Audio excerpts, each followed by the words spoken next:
അസ്സലാമു അലൈക്കും. Hira online academy സംഘടിപ്പിച്ച അറഫ മനുഷ്യാവകാശങ്ങളുടെ മഹാവിളംബരം എന്ന ഈ പ്രോഗ്രാമിന് എത്തിച്ചേർന്ന എല്ലാവർക്കും ഹൃദ്യമായ അഭിവാദ്യങ്ങൾ. ഖിറാഅത്തിന് വേണ്ടി ഹാഫിൽ റഷാദ് അബ്ദുള്ളയെ സാദരം ക്ഷണിച്ചുകൊള്ളുന്നു. السلام عليكم ورحمة الله وبركاته. أعوذ بالله من الشيطان الرجيم. بسم الله الرحمن الرحيم. الحج أشهر معلومات، فمن فرض فيهن الحج فلا رفث ولا فسوق ولا جدال في الحج، وما تفعلوا من خير يعلمه الله، وتزودوا فإن خير الزاد التقوى واتقون يا أولي الألباب. ليس عليكم جناح أن تبتغوا فضلا من ربكم، فإذا أفضتم من عرفات فاذكروا الله عند المشعر الحرام، واذكروه كما هداكم وإن كنتم من قبله لمن الضالين. ثم أفيضوا من حيث أفاض الناس واستغفروا الله، إن الله غفور رحيم. صدق الله العظيم.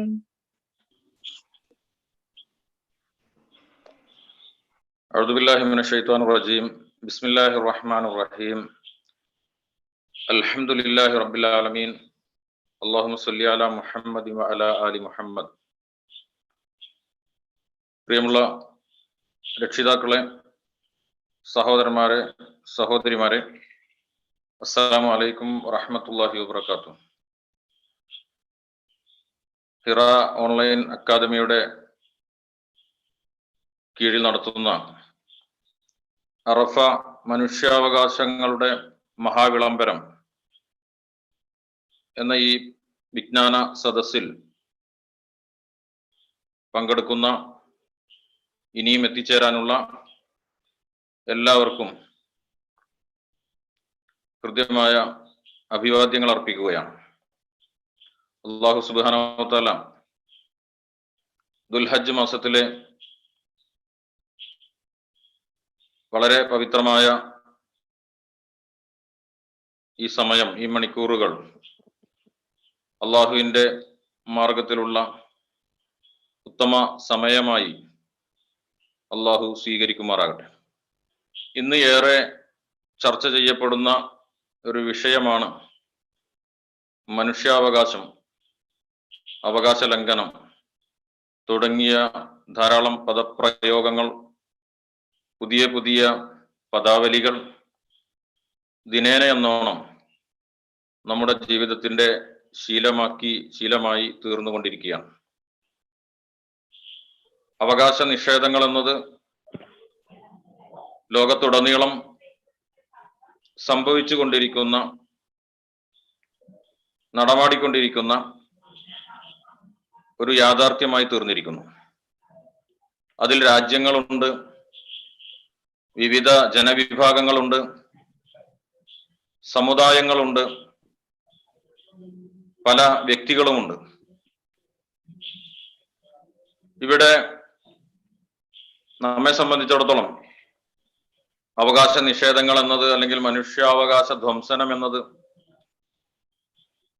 ഇന്ത്യയിലെ വിശ്വാസികളെ സംബന്ധിച്ചിടത്തോളം, ന്യൂനപക്ഷ സമുദായങ്ങളെ സംബന്ധിച്ചിടത്തോളം, അധസ്ഥിത വിഭാഗങ്ങളെ സംബന്ധിച്ചിടത്തോളം പ്രത്യേകിച്ച് പഠിപ്പിച്ചു കൊടുക്കേണ്ട ഒരു വിഷയമായി തോന്നുന്നില്ല.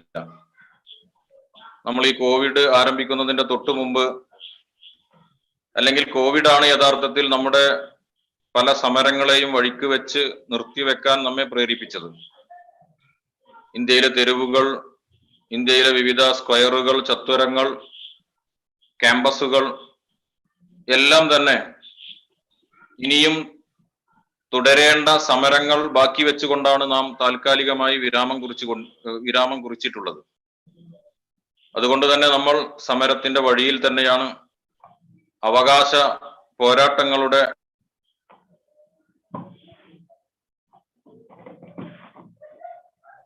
ഈ ഒരു വേളയിൽ വിശ്വാസികളുടെ നിലപാട് ഇത്തരം വിഷയങ്ങളിൽ എന്തായിരിക്കണമെന്ന് ഈ അറഫ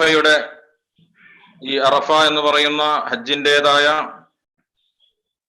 പ്രത്യേകമായ ചടങ്ങുകൾ നടക്കുന്ന, ഈ കർമ്മങ്ങൾ നടക്കുന്ന സമയത്ത് നമ്മൾ അനുസ്മരിക്കപ്പെടേണ്ടതാണ് എന്നതുകൊണ്ടാണ് ഇങ്ങനെ ഒരു വിഷയത്തിൽ ഹിറ ഓൺലൈൻ അക്കാദമി ഈ ഒരു വിജ്ഞാന സദസ്സ് സംഘടിപ്പിച്ചത്. വിശ്വാസികൾ ഇത് ഇപ്പോൾ പഠിക്കേണ്ടതല്ല, ഇത് വർഷങ്ങൾക്ക് മുമ്പ്, 1400 വർഷങ്ങൾക്ക് മുമ്പ് വിശുദ്ധ ഖുർആനിലൂടെ അല്ലാഹു സുബ്ഹാനഹു വ തആല അവതരിപ്പിച്ചിരുന്നതാണ്. ആധുനിക ലോക സമൂഹത്തിന്റെ മുമ്പിൽ ഒരുപക്ഷെ മനുഷ്യാവകാശ പ്രഖ്യാപനങ്ങൾ എന്നത് 1948 UN പ്രഖ്യാപനങ്ങളുമായി ബന്ധപ്പെട്ടാണ് യഥാർത്ഥത്തിൽ ആധുനിക ലോകം മനസ്സിലാക്കുന്നത്. പക്ഷെ അതിനും നൂറ്റാണ്ടുകൾക്ക് മുമ്പ് അല്ലാഹു സുബ്ഹാനഹു വ തആല മനുഷ്യാവകാശങ്ങളുടെ അടിസ്ഥാനം പറഞ്ഞത് വലഖദ് കറംന ബനി ആദം. അല്ലാഹു സുബ്ഹാനഹു വ തആല മനുഷ്യ മക്കളെ മുഴുവൻ ആദരിച്ചിരിക്കുന്നു. അതിൽ ഏത് അധസ്ഥിതനായിരുന്നാലും, ഏത് പിന്നോക്കക്കാരനായിരുന്നാലും, നിങ്ങൾക്കറിയുമോ, റോഡിലൂടെ ഇഴഞ്ഞു നീങ്ങിക്കൊണ്ടിരിക്കുന്ന ഒരു പലകയിൽ 4 ചക്രങ്ങൾ, ചെറിയ ചക്രങ്ങൾ, ബെയറിങ്ങുകൾ ഘടിപ്പിച്ചുകൊണ്ട് സഞ്ചരിച്ചു കൊണ്ടിരിക്കുന്ന, നിരങ്ങി നീങ്ങിക്കൊണ്ടിരിക്കുന്ന, നമ്മുടെ എല്ലാം കാലുകൾക്കിടയിലൂടെ, വാഹനങ്ങളുടെ ചക്രങ്ങൾക്കിടയിലൂടെ നിരങ്ങി ജീവിച്ചു കൊണ്ടിരിക്കുന്ന, ജീവിതം തന്നെ നിരങ്ങി തീർത്തുകൊണ്ടിരിക്കുന്ന ഒരു മനുഷ്യനെ പല സന്ദർഭങ്ങളിലും നമ്മൾ കണ്ടിട്ടുണ്ടാകും. സ്റ്റാൻഡുകളിലും അതുപോലെ തന്നെ റെയിൽവേ സ്റ്റേഷനുകളിലും നിരത്തുകളിലും ഒക്കെ തന്നെ കാണാറുണ്ട്. അതൊരു ജീവനാണ്. അല്ലാഹു സുബ്ഹാനഹു വ തആല ആ ജീവനെ എല്ലാ ജീവനുകളെയും പോലെ ആദരിച്ചിരിക്കുന്നു. ആ ജീവനും ഹൃദയ മസ്തിഷ്കങ്ങളുണ്ട്. ഹൃദയത്തിൽ നിന്ന് സിരകളിലൂടെയും ധമനികളിലൂടെയും പ്രവഹിച്ചു കൊണ്ടിരിക്കുന്ന ചുടുചോരയുണ്ട്, ചുടുരക്തമുണ്ട്. അതുകൊണ്ട് പരിഗണിക്കപ്പെടേണ്ടവനാണവൻ. ഒരിക്കലും ഒരു വേളയിലും അവഗണന നേരിടാൻ യാതൊരു അർഹതയും ഇല്ലാത്തവനാണ്. അതുകൊണ്ടാണല്ലോ പ്രവാചകൻ സല്ലല്ലാഹു അലൈഹി വസല്ലമയുടെ ജീവിതത്തിൽ പ്രവാചകന് നിസ്സാരമായ ഒരു ചെറിയ അശ്രദ്ധയിൽ ഒരു അന്ധത ബാധിച്ച സഹാബിയായ അബ്ദുല്ലാഹി ഇബ്നു ഉമ്മു മക്തൂം റളിയല്ലാഹു അൻഹു റസൂലുള്ളാഹി സ്വല്ലല്ലാഹു അലൈഹി വസല്ലമയുടെ സദസ്സിലേക്ക് കയറി വന്ന സമയത്ത് പ്രവാചകൻ സല്ലല്ലാഹു അലൈഹി വസല്ലം ഉന്നതരായ ഖുറൈശി നേതാക്കളുമായിട്ട് നയതന്ത്ര സംഭാഷണത്തിലാണ്. ചെറിയൊരു അശ്രദ്ധ സംഭവിച്ചു പോയിട്ടുണ്ട്. പക്ഷേ അബസ വതവല്ല അൻ ജാഅഹുൽ അഅമ വമാ യുദ്രീക ലഅല്ലഹു യസ്സക്ക ഔ യദ്ദക്കറു ഫതൻഫഉ ദിക്റ. താങ്കൾ എന്താണ് ചെയ്തത്? താങ്കൾ എന്തുകൊണ്ടാണ് മുഖം തിരിച്ചു കളഞ്ഞത്? അദ്ദേഹം നന്നായില്ല, താങ്കൾക്ക് എന്ത് കാര്യം? ഇങ്ങനെ ഒരു ഡസനോളം ആയത്തുകൾ അല്ലാഹു സുബ്ഹാനഹു വ തആല ഖുർആനിൽ നീക്കി വെച്ചത് ഈ അവകാശങ്ങളെ പഠിപ്പിക്കാൻ വേണ്ടിയിട്ടാണ്. ഏതൊരു മനുഷ്യനും ലോകത്ത് അവഗണിക്കപ്പെടാൻ പാടില്ല. ഇത് ഖിയാമത്ത് നാൾ വരെ പഠിപ്പിക്കപ്പെടേണ്ട ഒരു അധ്യായത്തിന്റെ പ്രധാന ഭാഗത്തെ 12ഓളം ആയത്തുകൾ അല്ലാഹു സുബ്ഹാനഹു വ തആല അതിനുവേണ്ടി മാറ്റിവെച്ചത് മനുഷ്യാവകാശത്തിന്റെ ബാലപാഠങ്ങൾ പഠിപ്പിക്കാൻ വേണ്ടിയിട്ടാണ്. ഈ അടിസ്ഥാനം പഠിപ്പിച്ച വിശുദ്ധ ഖുർആൻ തന്നെ മനുഷ്യാവകാശങ്ങളുടെ അങ്ങേ തലക്കൽ വിശ്വാസി ആർജിച്ചെടുക്കേണ്ട, വിശ്വാസി നിലകൊള്ളേണ്ട ഒരു സ്ഥാനത്തെക്കുറിച്ച് പഠിപ്പിച്ചത് ഇവിടെയുള്ള മർദ്ദക ഭരണകൂടത്തിന് കീഴിൽ ജീവിച്ചു കൊണ്ടിരിക്കുന്ന, പ്രയാസപ്പെട്ടുകൊണ്ടിരിക്കുന്ന, അവർക്കെതിരെ കരഞ്ഞു തീർത്തുകൊണ്ടിരിക്കുന്ന പിഞ്ചു കുഞ്ഞുങ്ങളും കുട്ടികളും വൃദ്ധരുമായ ജനങ്ങളുടെ കാര്യങ്ങൾക്ക് വേണ്ടി, അവരുടെ കൂടെ സംസാരിക്കുന്നതിന് വേണ്ടി, അവർക്ക് വേണ്ടി ശബ്ദിക്കുന്നതിന് വേണ്ടി താങ്കൾക്ക് സമയമില്ല എങ്കിൽ താങ്കൾക്ക് എന്ത് ന്യായമാണ് പറയാനുള്ളത് അള്ളാഹുവിന്റെ മുമ്പിൽ എന്ന് അള്ളാഹു സുബ്ഹാനഹു വ തആല വിശുദ്ധ ഖുർആനിലൂടെ ചോദിച്ചിട്ടുണ്ട്. എന്ത് ന്യായമാണ് നമ്മൾക്ക് പറയാനുള്ളത്? അവകാശ പോരാട്ടങ്ങളിൽ നിന്ന് മാറി നിൽക്കാൻ എന്ത് ന്യായമാണ് പറയാനുള്ളത്? ഇതാണ് യഥാർത്ഥത്തിൽ വിശ്വാസിയോട് മനുഷ്യാവകാശങ്ങളുടെ പേരിൽ വിശുദ്ധ ഖുർആൻ ചോദിക്കുന്നത്. ഞാൻ ഇവിടെ പരത്തി പറയുന്നില്ല. ഈ വിഷയങ്ങളൊക്കെ തന്നെ ഇവിടെ അനാവരണം ചെയ്യപ്പെടും. അതുകൊണ്ട് ഈ വിഷയത്തിൽ വിശ്വാസിയുടെ ഭാഗധേയം എവിടെയായിരിക്കണമെന്ന് നിർണയിക്കേണ്ടത് വിശുദ്ധ ഖുർആൻ കൃത്യമായി നിർവചിച്ചിട്ടുണ്ട് എന്നുകൂടി പറഞ്ഞുകൊണ്ട് ഞാൻ എൻ്റെ വാക്കുകൾ വിരാമമിടുകയാണ്. ഇവിടെ വളരെ പ്രമുഖനായ വാഗ്മി, പട്ടാമ്പി മദീന മസ്ജിദിലെ ഖത്തീബായിട്ടുള്ള, പണ്ഡിതനായിട്ടുള്ള ബഹുമാന്യനായ EM അമീൻ സാഹിബ് നമ്മോട് അറഫ മനുഷ്യാവകാശങ്ങളുടെ മഹാവിളംബരം എന്ന വിഷയത്തിൽ ഉജ്ജ്വലമായ വിശദമായ കാര്യങ്ങൾ സംസാരിക്കുന്നതാണ്. അള്ളാഹു സുബ്ഹാനഹു വ തആല അദ്ദേഹത്തെ അനുഗ്രഹിക്കുമാറാകട്ടെ. എല്ലാ സഹോദരന്മാരെയും സഹോദരിമാരെയും കുട്ടികളെയും രക്ഷിതാക്കളെയും എല്ലാവരെയും ഈ ഓൺലൈൻ അക്കാദമിക്ക് വേണ്ടി അഭിവാദ്യം ചെയ്തുകൊണ്ട്, സ്വാഗതം ചെയ്തുകൊണ്ട് പരിപാടിയിൽ വിഷയം അവതരിപ്പിക്കുന്നതിന് വേണ്ടി EM അമീൻ സാഹിബിനെ ആദരപൂർവം ക്ഷണിച്ചുകൊള്ളുന്നു. അസ്സലാമു അലൈക്കും വറഹ്മത്തുള്ളാഹി വബറകാതുഹു.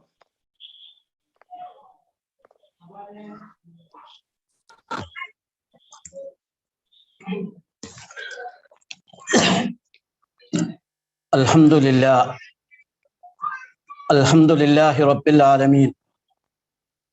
അസ്സലാത്തു വസ്സലാമു അലാ റസൂലിഹിൽ അമീൻ വഅലാ ആലിഹി വഅസ്ഹാബിഹി അജ്മഈൻ.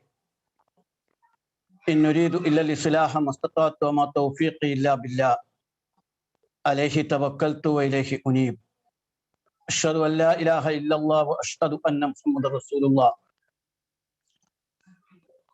ബഹുമാന്യരായ രക്ഷിതാക്കളെ, സഹോദരന്മാരെ, സഹോദരികളെ, അല്ലാഹു സുബ്ഹാനഹു വ തആല നമ്മെല്ലാവരെയും അനുഗ്രഹിക്കുമാറാകട്ടെ. വളരെ പവിത്രമായ ദിവസങ്ങളിലൂടെയാണ് നാം പോയിക്കൊണ്ടിരിക്കുന്നത്. ഇത്തരമൊരു സന്ദർഭത്തിൽ വളരെ പ്രാധാന്യമുള്ള ഒരു വിഷയത്തെക്കുറിച്ച ഒരു ലഘു പ്രഭാഷണമാണ് ഇവിടെ സംഘടിപ്പിച്ചിട്ടുള്ളത്. അല്ലാഹു സുബ്ഹാനഹു വ തആല നമ്മുടെ ഒത്തുകൂടൽ അനുഗ്രഹപൂർണമാക്കി തീർക്കുമാറാകട്ടെ. അറഫ മനുഷ്യാവകാശത്തിന്റെ വിളംബരം എന്ന തലക്കെട്ടിലാണ് എനിക്ക് നിങ്ങളോട് സംസാരിക്കേണ്ടത്. ഇസ്ലാമിലെ വളരെ സുപ്രധാനമായ ഒരു ഇബാദത്താണ് ഹജ്ജ് എന്ന് പറയുന്നത്. ഹജ്ജ് ഇസ്ലാമിന്റെ പഞ്ചസ്തംഭങ്ങളിൽ ഒന്നാണ്. ഹജ്ജ് ചെയ്യാൻ കഴിവുള്ള ആളുകൾ അത് നിർവഹിക്കൽ അവരെ സംബന്ധിച്ചിടത്തോളം നിർബന്ധമാണ്. ഹജ്ജ് ചെയ്യാനുള്ള സാമ്പത്തികവും ശാരീരികവുമായ ശേഷിയുള്ള ആളുകൾ ഹജ്ജ് ചെയ്യാനുള്ള അനുമതി ലഭിച്ചാൽ ഹജ്ജ് ചെയ്യൽ നിർബന്ധമാണ്. മറ്റൊരു തടസ്സവും അതിന് പിന്നിലില്ല. അതുകൊണ്ട് ഞാൻ ആദ്യമായി ഹജ്ജ് ചെയ്യാൻ എപ്പോഴും നമ്മുടെ മനസ്സിലൊരു താല്പര്യം ഉണ്ടാകണം. ചെയ്യാത്തവർക്ക് കഴിഞ്ഞ 2 വർഷമായി വളരെ പരിമിതരായ ആളുകളാണ് ഹജ്ജ് നിർവഹിക്കുന്നത്. എങ്കിലും നമുക്ക് വേണ്ടി 60,000-ഓളം ആളുകൾ അവിടെ ഹജ്ജിന് വേണ്ടി എത്തിയിരിക്കുന്നു. നമ്മുടെ പല സുഹൃത്തുക്കളും ഇന്ന് മിനായിലുണ്ട്. ചിലരൊക്കെ എന്നെയായിട്ട് ബന്ധപ്പെടുകയും ചെയ്തിരുന്നു. നമുക്കൊക്കെ അവർ വേണ്ടി പ്രാർത്ഥിക്കാം എന്നവർ പറഞ്ഞിട്ടുണ്ട്.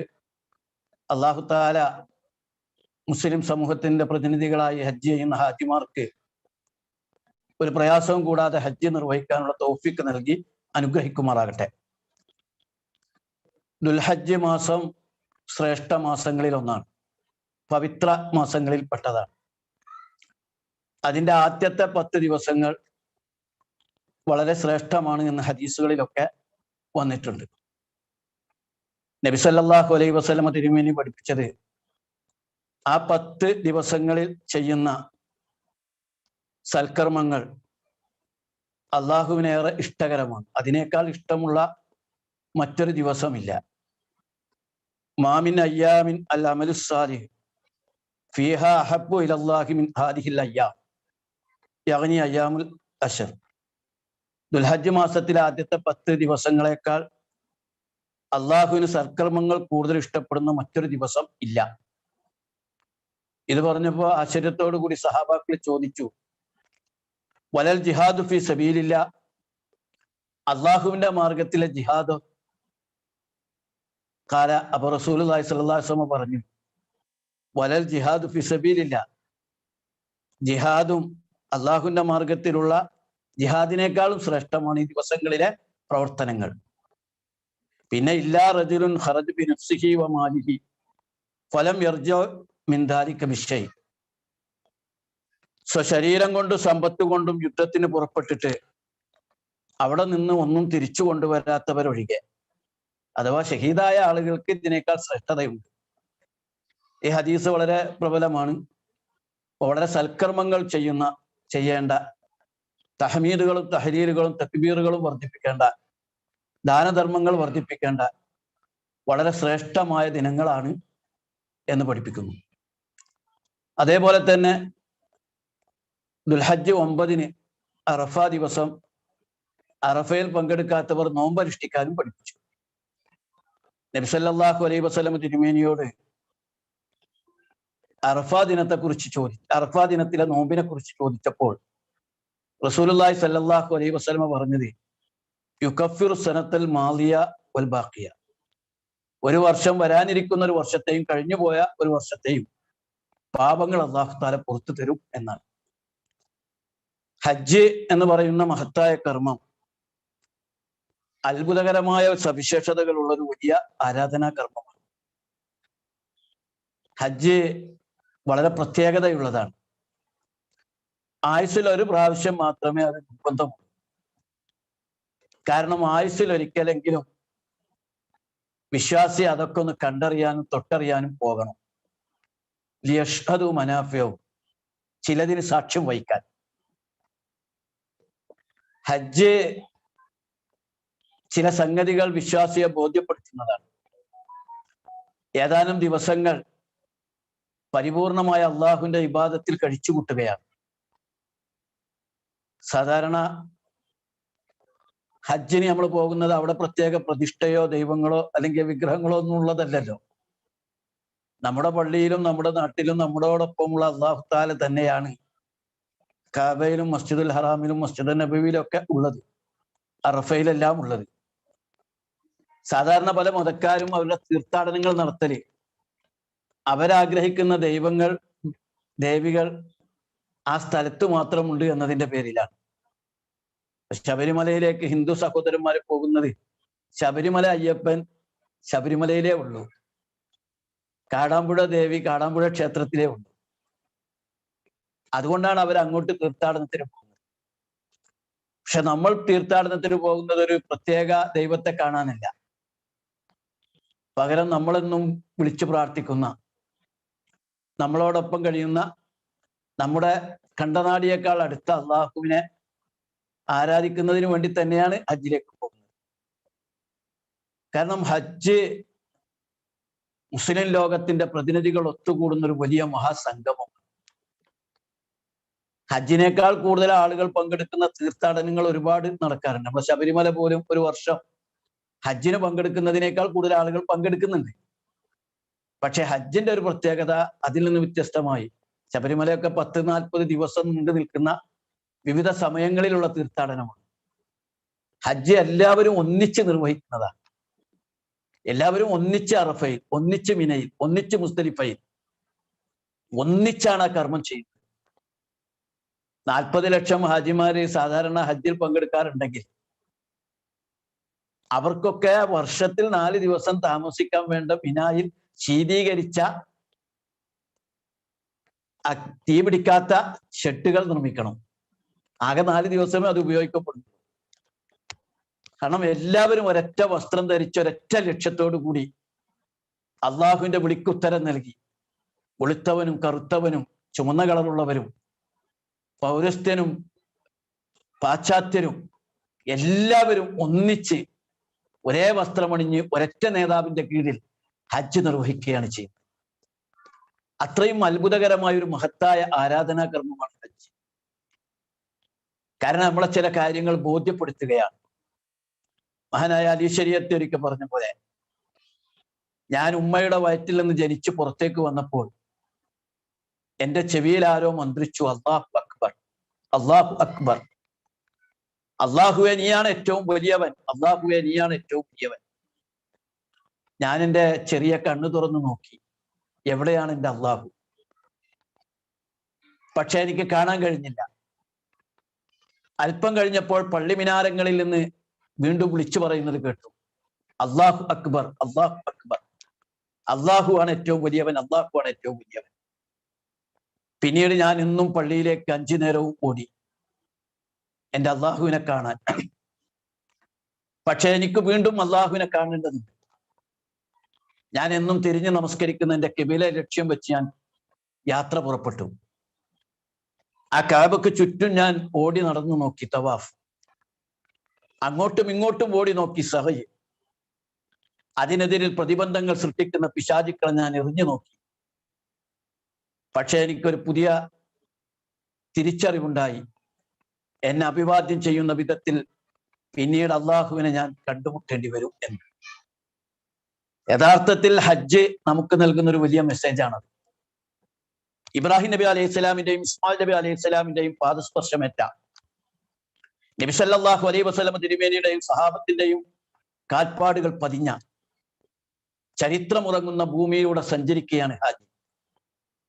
താൻ കേട്ടതൊന്നും മിഥ്യയല്ല, താൻ അറിഞ്ഞതൊന്നും അവാസ്തവമല്ല. യാഥാർത്ഥ്യത്തിന്റെ മണ്ണിലൂടെ സഞ്ചരിച്ച് വസ്തുതകൾ തിരിച്ചറിയുകയാണ് ഹാജി. അയാൾ ഒരുപാട് അനുഭവങ്ങളിലൂടെ ജീവിച്ചു തീർക്കുകയാണ്. അത്രയും വലിയ അനുഭൂതിദായക അല്ലെങ്കിൽ വളരെ ഭക്തിപൂർണമായ വലിയ ആശയ സംവേദനം നടത്തപ്പെടുന്ന വലിയ ഒരു ആരാധനാ കർമ്മമാണ് ഹജ്ജ്. ആ ഹജ്ജിനെ നിഷേധിക്കുന്നവൻ സത്യനിഷേധിയാണ്. ഹജ്ജ് ചെയ്യാത്തവൻ, കഴിവുണ്ടായിട്ട് ചെയ്യാത്തവൻ മത്തമീത്തത്തൻ ജാഹിലിയ മരണമായിരിക്കും ഭരിക്കുക. ആ ഹജ്ജിലെ ഏറ്റവും സുപ്രധാനമായ ചടങ്ങ് അറഫയിൽ നിൽക്കലാണ്. ദുൽഹജ്ജ് 9 നേരത്തെ മിനായിൽ എത്തിച്ചേർന്ന ഹാജിമാർ അവിടെ നിന്നും അറഫയിലേക്ക് വരികയാണ്. അൽ ഹജ്ജു അറഫ. അറഫയിലെ നൃത്തമാണ് യഥാർത്ഥത്തിൽ ഹജ്ജ് എന്ന് പറയുന്നത്. അറഫയിലെ നൃത്തമാണ് ഹജ്ജ്. അറഫ ആണ് യഥാർത്ഥത്തിൽ ഹജ്ജ് എന്ന് പറയുന്നത്. അറഫയിൽ നിൽക്കാത്ത ആൾക്ക് ഹജ്ജില്ല. മറ്റു പലതും നമുക്ക് പ്രായച്ചിത്തം നൽകിയും പല രീതിയിലും പോകാം.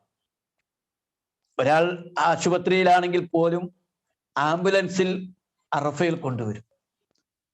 കാരണം ഹജ്ജ് അയാൾക്ക് ലഭിക്കണമെങ്കിൽ അറഫയിലെത്തും. ഓരോ ഹജ്ജിന്റെ ചടങ്ങുകൾക്കും അതിൻ്റെതായ ചില ചൈതന്യങ്ങളുണ്ട്. താൻ താമസിക്കുന്ന ഹോട്ടലിൽ നിന്നും വീട്ടിൽ നിന്നൊക്കെ മിനയിൽ വന്ന് താമസിക്കുമ്പോൾ തനിക്ക് ഇതുപോലെ ഒരു ഇടത്താവളം, ഒരു ജീവിതമുണ്ട് എന്ന ബോധ്യം മിനായിലെ ജീവിതം അയാളെ ബോധ്യപ്പെടുത്തുന്നു. മുസ്ദലിഫയിൽ രാപ്പാർക്കണമെന്ന്, നല്ല സുഖകരമായ വീട്ടിൽ നിന്ന് നമ്മൾ ആ ചൂടുകാലത്തും ശൈത്യകാലത്തും ആ മുസ്ദലിഫയിൽ കിടന്നുറങ്ങുമ്പോൾ, വലിയ പ്രയാസങ്ങൾക്കിടയിലും ചരൽക്കല്ലുകൾക്കിടയിലും കിടന്നുറങ്ങുമ്പോൾ നാളെ ഖബറിൽ കിടന്നുറങ്ങുന്ന ഒരു ഫീലിംഗ് അയാൾക്ക് അനുഭവപ്പെടും.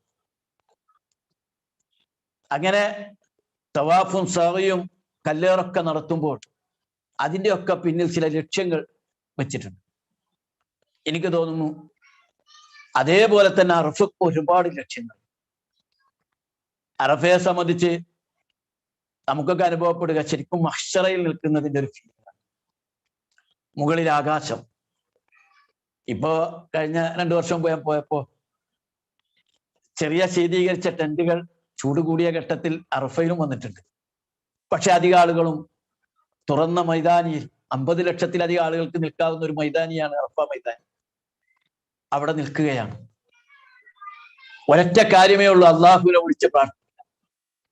ഉച്ച മുതൽ മഗ്രിബ് വരെ ആ പ്രാർത്ഥനയിൽ അവർ മുഴുകുകയാണ്.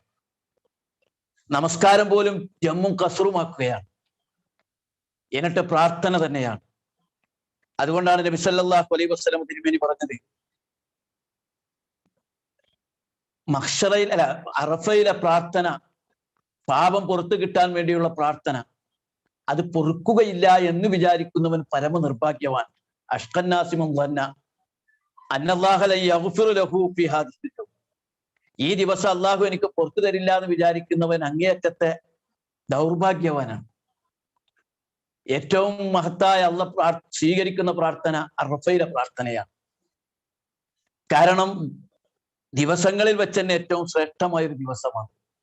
ഒമാമിൻ യൗമിൻ അഫ്ളലു ഇൻദല്ലാഹി മിൻ യൗമി അറഫ. അറഫ ദിനത്തിലെ ദിവസത്തേക്കാൾ ശ്രേഷ്ഠമായ മറ്റൊരു ദിവസമില്ല. കാരണം ആ അറഫ ദിവസത്തിലാണ് അല്ലാഹു സുബ്ഹാനഹു വ തആല തന്റെ ദാസന്മാരെ ഏറെയും നരകത്തിൽ നിന്ന് മോചിപ്പിക്കുന്നത്. മാമിൻ യൗമിൻ അക്സറു അൻ യുഅ്തിഖല്ലാഹു ഫീ അബ്ദൻ മിനൻ നാരി മിൻ യൗമി അറഫ. അറഫ ദിനത്തെ പോലെ അല്ലാഹു ദൈവദാസന്മാരെ നരകത്തിൽ നിന്ന് മോചിപ്പിക്കുന്ന മറ്റൊരു ദിവസമില്ല. എന്ന് പറഞ്ഞാൽ നരകത്തിലേക്ക് അർഹരായ ആളുകളെ സ്വർഗത്തിലേക്കാക്കുന്ന ഇതുപോലത്തെ മറ്റൊരു ദിവസമില്ല എന്ന് പഠിപ്പിക്കുന്നു. അറഫ ദിവസത്തെ അതിനാ പേര് തന്നെ വരാൻ കാരണം തിരിച്ചറിവ് എന്ന് വേണമെങ്കിൽ അതിനർത്ഥം കൊടുക്കാം. 2-3 ഇതിൽ മഹാന്മാർ അതിനെ വിശദീകരിക്കുന്നത്. ആദം നബി അലൈഹി സ്വലാമും ഹവ്വാബിയും പരസ്പരം തിരിച്ചറിഞ്ഞത് അവിടെ വെച്ചാണ്. ഇബ്രാഹിം നബി അലൈഹി സ്വലാമും ഇസ്മായിൽ നബി അലൈഹി സ്വലാമും കഅബാലയത്തിന്റെ അസ്ഥിവാരം പടുത്തുയർത്തിയതിനു ശേഷം അള്ളാഹുവിന്റെ കൽപ്പന പ്രകാരം ഹജ്ജിന് വേണ്ടി ക്ഷണിക്കുകയുണ്ടായി.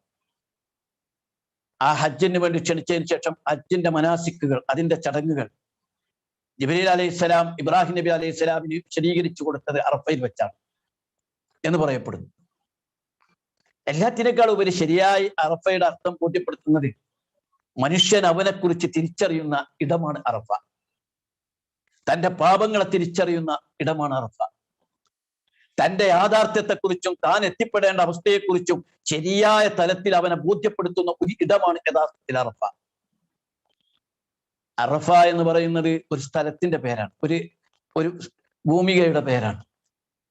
ആ ദിവസത്തിന്റെയും പേര് അറഫ. സ്ഥലത്തിന്റെ പേര് ഒരു ദിവസത്തിനായി വരുന്നത് അത്യപൂർവമാണ്.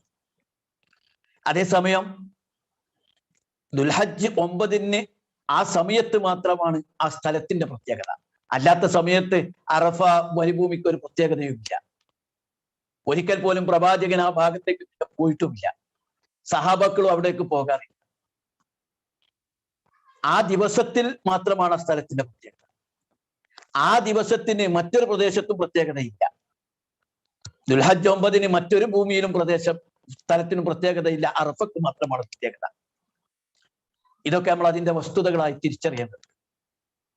അല്ലാഹു സുബ്ഹാനഹു വ തആല ഭൂമിയിലേക്ക് ഇറങ്ങി വരുന്ന ദിവസം അന്ന് തന്റെ മാലാഖമാരോട് പറയും, എന്റെ അടിമകൾ എന്താണ് ചെയ്യുന്നത്, എന്താണ് അവർ ചോദിക്കുന്നത്. അവരുടെ പ്രാർത്ഥനയിൽ അല്ലാഹു തന്റെ മലായിക്കത്തുകൾക്ക് വിശദീകരിച്ചു. വിശുദ്ധ ഖുർആനിന്റെ പരിസമാപ്തി കുറിക്കപ്പെട്ടത് അറഫ ദിനത്തിലാണ്. അൽയൗമ അക്മൽതു ലക്കും ദീനക്കും വഅത്മംതു അലൈക്കും നിഅമതി വറദീതു ലക്കുമുൽ ഇസ്ലാമ ദീന എന്ന് പറയുന്ന ആയത്ത് അവതീർണമായത് അറഫയിൽ വെച്ചാണ്. ഇതിനെക്കുറിച്ച് മനസ്സിലാക്കിയ ഒരു യഹൂദൻ ഒരിക്കൽ ഉമർ റളിയല്ലാഹു അൻഹുവിനോട് പറഞ്ഞു, ഇത്തരം ഒരു ആയത്ത് ഞങ്ങൾക്കാണ് അവതരിച്ചിരുന്നതെങ്കിൽ ആ ദിവസത്തെ ഞങ്ങൾ ഒരു പെരുന്നാളായി ആഘോഷിച്ചേനെ. കാരണം വേദഗ്രന്ഥത്തിന്റെ പരിസമാപ്തിയാണ്.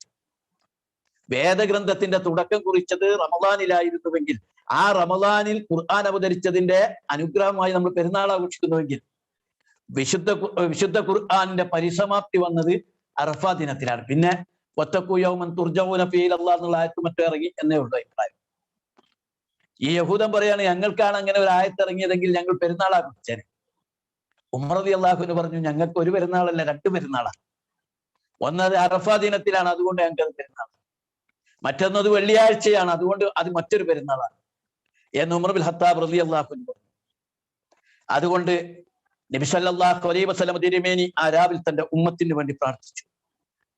നബി സല്ലല്ലാഹു അലൈഹി വസല്ലം തിരുമേനി പറഞ്ഞു, അറഫ ദിനത്തെക്കാൾ നിന്ദനും നീചനും കോപാകുലനുമായി പിശാചിനെ മറ്റൊരു ദിനത്തിൽ കണ്ടിട്ടില്ല. കാരണം ആ ദിവസത്തിലാണല്ലോ അള്ളാഹുവിന്റെ കാരുണ്യം വർഷിക്കുന്നതും അതുവഴി ഒരുപാട് ദോഷങ്ങൾ പൊറുക്കപ്പെടുന്നു. അതുകൊണ്ട് പിശാചേറെ വെറുക്കപ്പെടുന്ന ഒരു ദിവസമായിരിക്കും അത് എന്ന് വിശദീകരിക്കപ്പെട്ടു.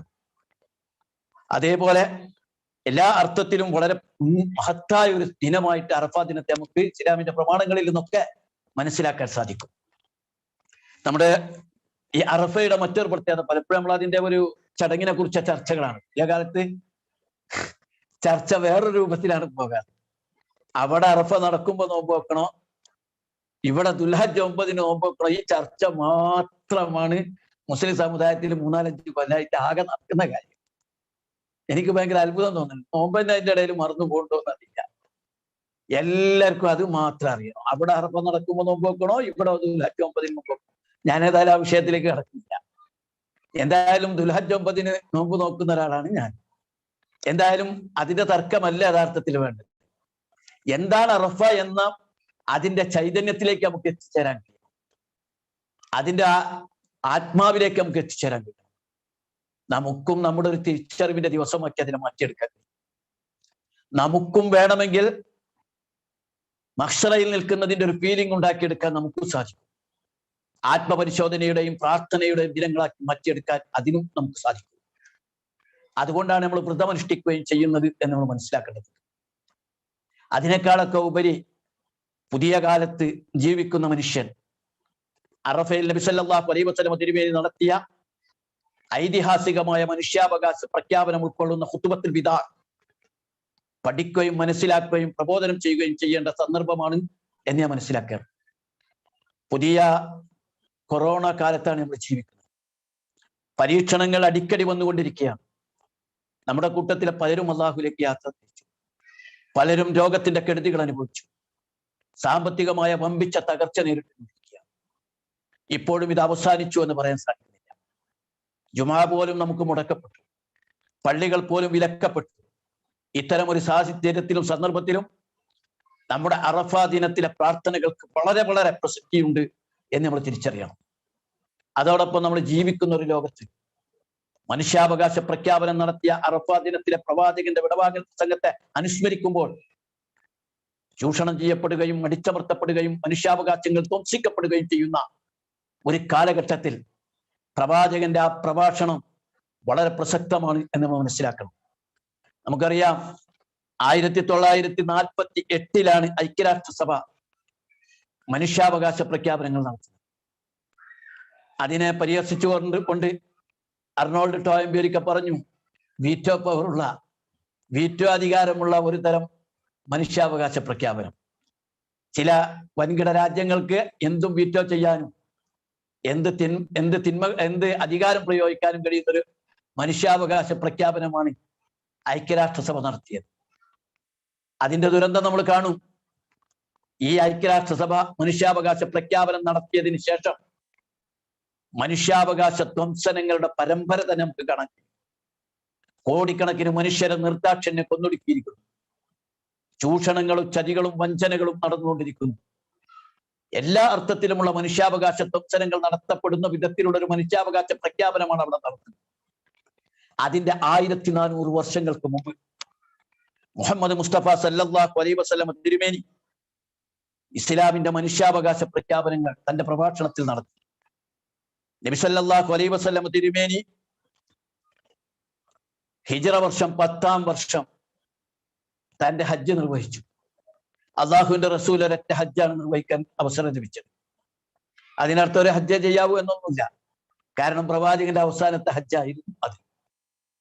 ആ ഹജ്ജിൽ നബി സല്ലല്ലാഹു അലൈഹി വസല്ലം തിരുമേനി നടത്തിയ പ്രഭാഷണം യഥാർത്ഥത്തിൽ മനുഷ്യാവകാശ പ്രഖ്യാപനങ്ങളുടെ ഏറ്റവും ശക്തമായ ഒരു പ്രഖ്യാപനമായി മനസ്സിലാക്കും. നേരത്തെ സ്വാഗത പ്രാസംഗ്യൻ സൂചിപ്പിച്ച പോലെ മനുഷ്യാവകാശങ്ങൾ ധ്വംസിക്കപ്പെടുന്ന ഈ ഘട്ടത്തിൽ നമ്മളിത് പഠിക്കുകയും ഉൾക്കൊള്ളുകയും ഇതിന്റെ സന്ദേശം അവതരിപ്പിക്കുകയും ചെയ്യാം. അതിനേക്കാൾ ഉപരി മറ്റൊരു സംഗതിയുള്ളത്, പ്രവാചകനെ വളരെ മോശമായി ചിത്രീകരിക്കുന്ന, പ്രവാചകനെ വളരെ തെറ്റായ രീതിയിൽ വിശദീകരിക്കുന്ന സോഷ്യൽ മീഡിയകളുടെ ഒരു കാലത്താണ് നമ്മൾ ജീവിക്കുന്നത്. ക്ലബ് ഹൗസുകളൊക്കെ പ്രവാചകനെ ഏറ്റവും നിന്ദ്യമായി ചിത്രീകരിച്ചുകൊണ്ടിരിക്കുകയാണ്. പ്രവാചകൻ നടത്തിയ വിപ്ലവങ്ങളെ മുഴുവൻ തിരിച്ചു മറിച്ചുകൊണ്ടിരിക്കുകയാണ്. ഇസ്ലാം വിരുദ്ധ ശക്തികളുടെ എക്കാലത്തെയും ഇരയായിരുന്നു ആ കാലത്തും ഈ കാലത്തും പ്രവാചകൻ സല്ലല്ലാഹു അലൈഹി വസല്ലം നമുക്ക് എല്ലാവർക്കും അറിയാം. കാരണം പ്രവാചകൻ എന്ന് പറയുന്നത് ഇസ്ലാമിന്റെ ഏറ്റവും പ്രധാനപ്പെട്ട ഒരു ഘടകം. പ്രവാചകനെ ഇകഴ്ത്തുക വഴി ഇസ്ലാമിനെ ഇകഴ്ത്താം എന്നാണ് അവർ ആഗ്രഹിക്കുന്നത്. എന്നാൽ അള്ളാഹു സുബ്ഹാനഹു വ തആല പ്രവാചകനിലൂടെ ഇസ്ലാമിനെ ഉയർത്തുകയാണ് ചെയ്യുന്നത്. നബി സല്ലല്ലാഹു അലൈഹി വസല്ലം ഹജ്ജത്തുൽ വിദായിലെ ആ ഹജ്ജിന് വരുമ്പോൾ ദുൽഹജ്ജ് 10 ഹിജ്റ വർഷം 10-ാം വർഷത്തിലെ ഹജ്ജിന് വേണ്ടി വരുമ്പോൾ, ഹിജ്റ വർഷം 10-ാം വർഷത്തിലെ ഹജ്ജിന് വേണ്ടി വരുമ്പോൾ പ്രവാചകന്റെ കൂടെ ഹജ്ജിനുണ്ടായിരുന്നത് 1,00,000-ലധികം ആളുകളാണ്. 1,20,000-ലധികം എന്ന അഭിപ്രായമുണ്ട്, 40,000-ലധികം എന്ന അഭിപ്രായവുമുണ്ട്. എന്തായാലും ലക്ഷക്കണക്കിന് അനുചരന്മാരുണ്ടായിരുന്നു. നബി സല്ലല്ലാഹു അലൈഹി വസല്ലം തിരുമേനി ഒറ്റക്ക് തുടങ്ങിയ ഇസ്ലാമാണ്. ആ പ്രവാചകൻ 13 വർഷക്കാലം തീക്ഷ്ണമായ പരീക്ഷണങ്ങൾ അനുഭവിച്ചുകൊണ്ട് മക്കയിൽ ഇസ്ലാമിക പ്രബോധനം നിർവഹിച്ചിട്ട് പ്രവാചകൻ സല്ലല്ലാഹു അലൈഹി വസല്ലം തിരുമേനിക്ക് കിട്ടിയത് ഏകദേശം 150 താഴെ ആളുകളായിരുന്നു ഹിജ്റ വരെ. പക്ഷേ ഹിജ്റയ്ക്ക് ശേഷം പിന്നീട് ഇസ്ലാം വളരെ ശക്തമായി മുന്നേറി. ഇസ്ലാം ഒരു രാഷ്ട്രമായി രൂപപ്പെട്ടു. നബി സല്ലല്ലാഹു അലൈഹി വസല്ലം തിരുമേനിയുടെ ഹജ്ജിന് 1,00,000-ലധികം ആളുകൾ പങ്കെടുത്തു. തന്റെ അനുചരന്മാരെ സാക്ഷി നിർത്തി ലോകത്തെ വിളിച്ചുകൊണ്ടായിരുന്നു പ്രവാചകൻ സല്ലല്ലാഹു അലൈഹി വസല്ലം തിരുമേനി ഖുതുബ നടത്തിയത്. അല്ലയോ വിശ്വാസികളെ എന്നല്ല പ്രവാചകൻ ആ ഖുതുബയിൽ അഭിസംബോധന ചെയ്തത്. സാധാരണ ഖുതുബയിൽ വിശ്വാസികളെ എന്ന് അഭിസംബോധന ചെയ്തുകൊണ്ടാണ് ഖുതുബ നിർവഹിക്കാറ്. സത്യവിശ്വാസികളോടാണ് ഖുതുബ പറയാറ്. പക്ഷേ നബി സല്ലല്ലാഹു അലൈഹി വസല്ലം തിരുമേനി ഹംദു സ്വലാത്തു ചൊല്ലിയതിനു ശേഷം ആദ്യം തന്നെ പറഞ്ഞ വാക്ക് അയ്യുഹന്നാസ്, ഏ മനുഷ്യരെ എന്നായിരുന്നു. കാരണം ഈ വാക്ക് ഇപ്പോൾ കേൾക്കുന്ന ആളുകൾക്ക് മാത്രമുള്ളതല്ല, വരാനിരിക്കുന്ന ജനപദങ്ങൾക്കും ജനസമൂഹങ്ങൾക്കും ലോകത്തിന് മുഴുവനുമുള്ള ഒരു മഹത്തായ സന്ദേശം പോലെ നബി സല്ലല്ലാഹു അലൈഹി വസല്ലം തിരുമേനി പ്രഖ്യാപിച്ചു, യാ അയ്യുഹന്നാസ്, ഏ മനുഷ്യരെ, ഇസ്മഉ ഖൗലി, ഞാൻ പറയുന്നത് നിങ്ങൾ ശ്രദ്ധിച്ചു കേൾക്കണം. ഫഇന്നി ലാ അദ്രി ലഅല്ലി ലാ അൽഖാകും ബഅദ ആമി ഹാദാ ബിഹാദൽ മൗഖിഫ് അബദ. മനുഷ്യരെ, ഞാൻ പറയുന്നത് നിങ്ങൾ ശ്രദ്ധിച്ചു കേൾക്കണമെന്ന് പറഞ്ഞുകൊണ്ട് അദ്ദേഹം പറഞ്ഞു, ഈ കൊല്ലത്തിന് ശേഷം ഈ സ്ഥാനത്ത് ഇവിടെ വെച്ച് ഇതുപോലെ നിങ്ങളെ കണ്ടുമുട്ടുമോ എന്ന് എനിക്ക് അറിഞ്ഞില്ല. പ്രവാചകൻ നല്ല ആരോഗ്യവാനായിരുന്ന കാലത്തായിരുന്നു. തനിക്ക് മരണത്തിന്റെ എന്തെങ്കിലും ലക്ഷണമൊന്നും ശാരീരികമായി അനുഭവപ്പെട്ടിട്ടില്ല. പക്ഷേ പ്രവാചകൻ ഒരു പക്ഷെ അല്ലാഹു തആല അറിയിച്ചിരിക്കാം തന്റെ ദൗത്യം അവസാനിച്ചു തുടങ്ങിയിരിക്കുന്നു എന്ന്. അതുകൊണ്ട് പ്രവാചകൻ സല്ലല്ലാഹു അലൈഹി വസല്ലം തിരുമേനി ഒരു വിടവാങ്ങൽ വർത്തമാനമാണ് ആദ്യം തന്നെ പറഞ്ഞത്. ഒരുപക്ഷെ ഇനി ഞാൻ നിങ്ങളെ കണ്ടു എന്ന് വന്നേക്കില്ല. അതുകൊണ്ട് മനുഷ്യകുലമേ, റഹ്മത്തുൽ ലിൽ ആലമീൻ, ലോകത്തിന്റെ കാരുണ്യത്തിന്റെ പ്രവാചകൻ, മനുഷ്യരെ മുഴുവൻ സത്യത്തിലേക്ക് നയിക്കാൻ വേണ്ടി നിയോഗിതനായ ലോകത്തിന്റെ കാരുണ്യത്തിന്റെ പ്രവാചകൻ മനുഷ്യകുലത്തെ വിളിച്ചുകൊണ്ട് പറഞ്ഞു, ഞാൻ ഒരുപക്ഷെ അടുത്ത വർഷം നിങ്ങളോടൊപ്പം ഇവിടെ ഉണ്ടാകണമെന്നില്ല. അതുകൊണ്ട് ഞാൻ പറയുന്നത് നിങ്ങൾ സശ്രദ്ധം കേൾക്കണം. വരാനിരിക്കുന്ന മുഴുവൻ ലോകത്തിനുമുള്ള പ്രവാചകൻ വരാനിരിക്കുന്ന മുഴുവൻ മനുഷ്യ കുലത്തെയും വിളിച്ചുകൊണ്ട് അതിശക്തമായി ഓർമ്മപ്പെടുത്തുകയാണ്. അയ്യുഹന്നാസ്, വീണ്ടും വിളിച്ചു പ്രവാചകൻ, അല്ലയോ മനുഷ്യരെ, ഇന്ന ദിമാഅക്കും വഅംവാലക്കും അലൈക്കും ഹറാമുൻ കഹുർമത്തി യൗമിക്കും ഹാദാ വകഹുർമത്തി ശഹ്രിക്കും ഹാദാ വകഹുർമത്തി ബലദിക്കും ഹാദാ. നബി സല്ലല്ലാഹു അലൈഹി വസല്ലം പറഞ്ഞു, ഏറ്റവും ശക്തമായ മനുഷ്യാവകാശ പ്രഖ്യാപനം, ഏ മനുഷ്യരെ, തീർച്ചയായും ഈ പ്രദേശത്തിന്റെ, ഈ മാസത്തിന്റെ, ഈ സുദിനത്തിന്റെ പവിത്രത പോലെ നിങ്ങളുടെ രക്തത്തിനും അഭിമാനത്തിനും സമ്പത്തിനും പരസ്പരം നിങ്ങൾ ആദരവ് കൽപ്പിക്കേണ്ടതാണ്. വല്ലാത്തൊരു വാചകമാണ്. ഈ അറഫാ ദിനം എത്ര പവിത്രമാണ്, ഈ അറഫയുടെ മണ്ണ് എത്ര പവിത്രമാണോ, ഈ ദുൽഹജ്ജ് മാസം എത്ര പവിത്രമാണോ, അതുപോലെ പവിത്രമാണ് ഓരോ മനുഷ്യന്റെയും ജീവിതം. ഏതെങ്കിലും മതക്കാരന്റെയോ ജാതിക്കാരന്റെയോ ദേശക്കാരന്റെയോ ജീവിതമല്ല. ഏത് മതക്കാരനും ഏത് ദേശക്കാരനും ഏത് വിഭാഗക്കാരനും ഏത് വർണ്ണക്കാരനുമാകട്ടെ, മനുഷ്യരെന്ന നിലക്ക് അവരുടെ രക്തത്തിനും അഭിമാനത്തിനും സ്വത്തിനും പവിത്രത കൽപ്പിക്കേണ്ടതുണ്ട് എന്ന് പ്രവാചകൻ സല്ലല്ലാഹു അലൈഹി വസല്ലം തിരുമേനി പഠിപ്പിച്ചു. ഇതൊരൊറ്റ വാക്കിൽ പറഞ്ഞതല്ല. കഴിഞ്ഞ 23 വർഷക്കാലത്തെ പ്രബോധനത്തിലൂടെ പ്രവാചകൻ സല്ലല്ലാഹു അലൈഹി വസല്ലം തിരുമേനി വളർത്തിയെടുത്തത് ഈ മാനവികതയുടെ മഹത്തായ സന്ദേശം തന്നെയായിരുന്നു. ഒരാളെയും അതിക്രമമായി വധിക്കരുത് എന്ന പ്രവാചകൻ പഠിപ്പിച്ചു.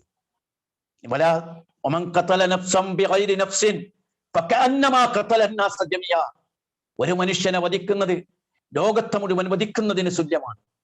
നബി സല്ലല്ലാഹു അലൈഹി വസല്ലം തിരുമേനിയെ ഒരു അക്രമിയായും ഗുണ്ടയായും കൊലയാളിയായും ചിത്രീകരിക്കുന്നവർ മനസ്സിലാക്കണം, വളരെ തിന്മ നിറഞ്ഞ ഒരു ലോകത്തെ, എല്ലാ അതിക്രമങ്ങളും നിറഞ്ഞൊരു ലോകത്തെ മാറ്റിമറിച്ചിട്ടും പ്രവാചകന്റെ ഭാഗത്ത് നിന്ന് നിരവധി യുദ്ധങ്ങൾ നടന്നിട്ടും ആകെ വധിക്കപ്പെട്ടത് 1000-ൽ താഴെ ആളുകളാണ്.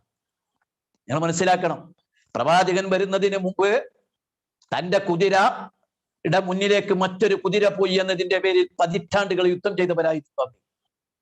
തന്റെ മറ്റൊരാളുടെ കുതിരയുടെ ഒട്ടകത്തിന്റെ അകിടിൽ തട്ടി എന്നതിന്റെ പേരിൽ യുദ്ധം ചെയ്തവരായിരുന്നു.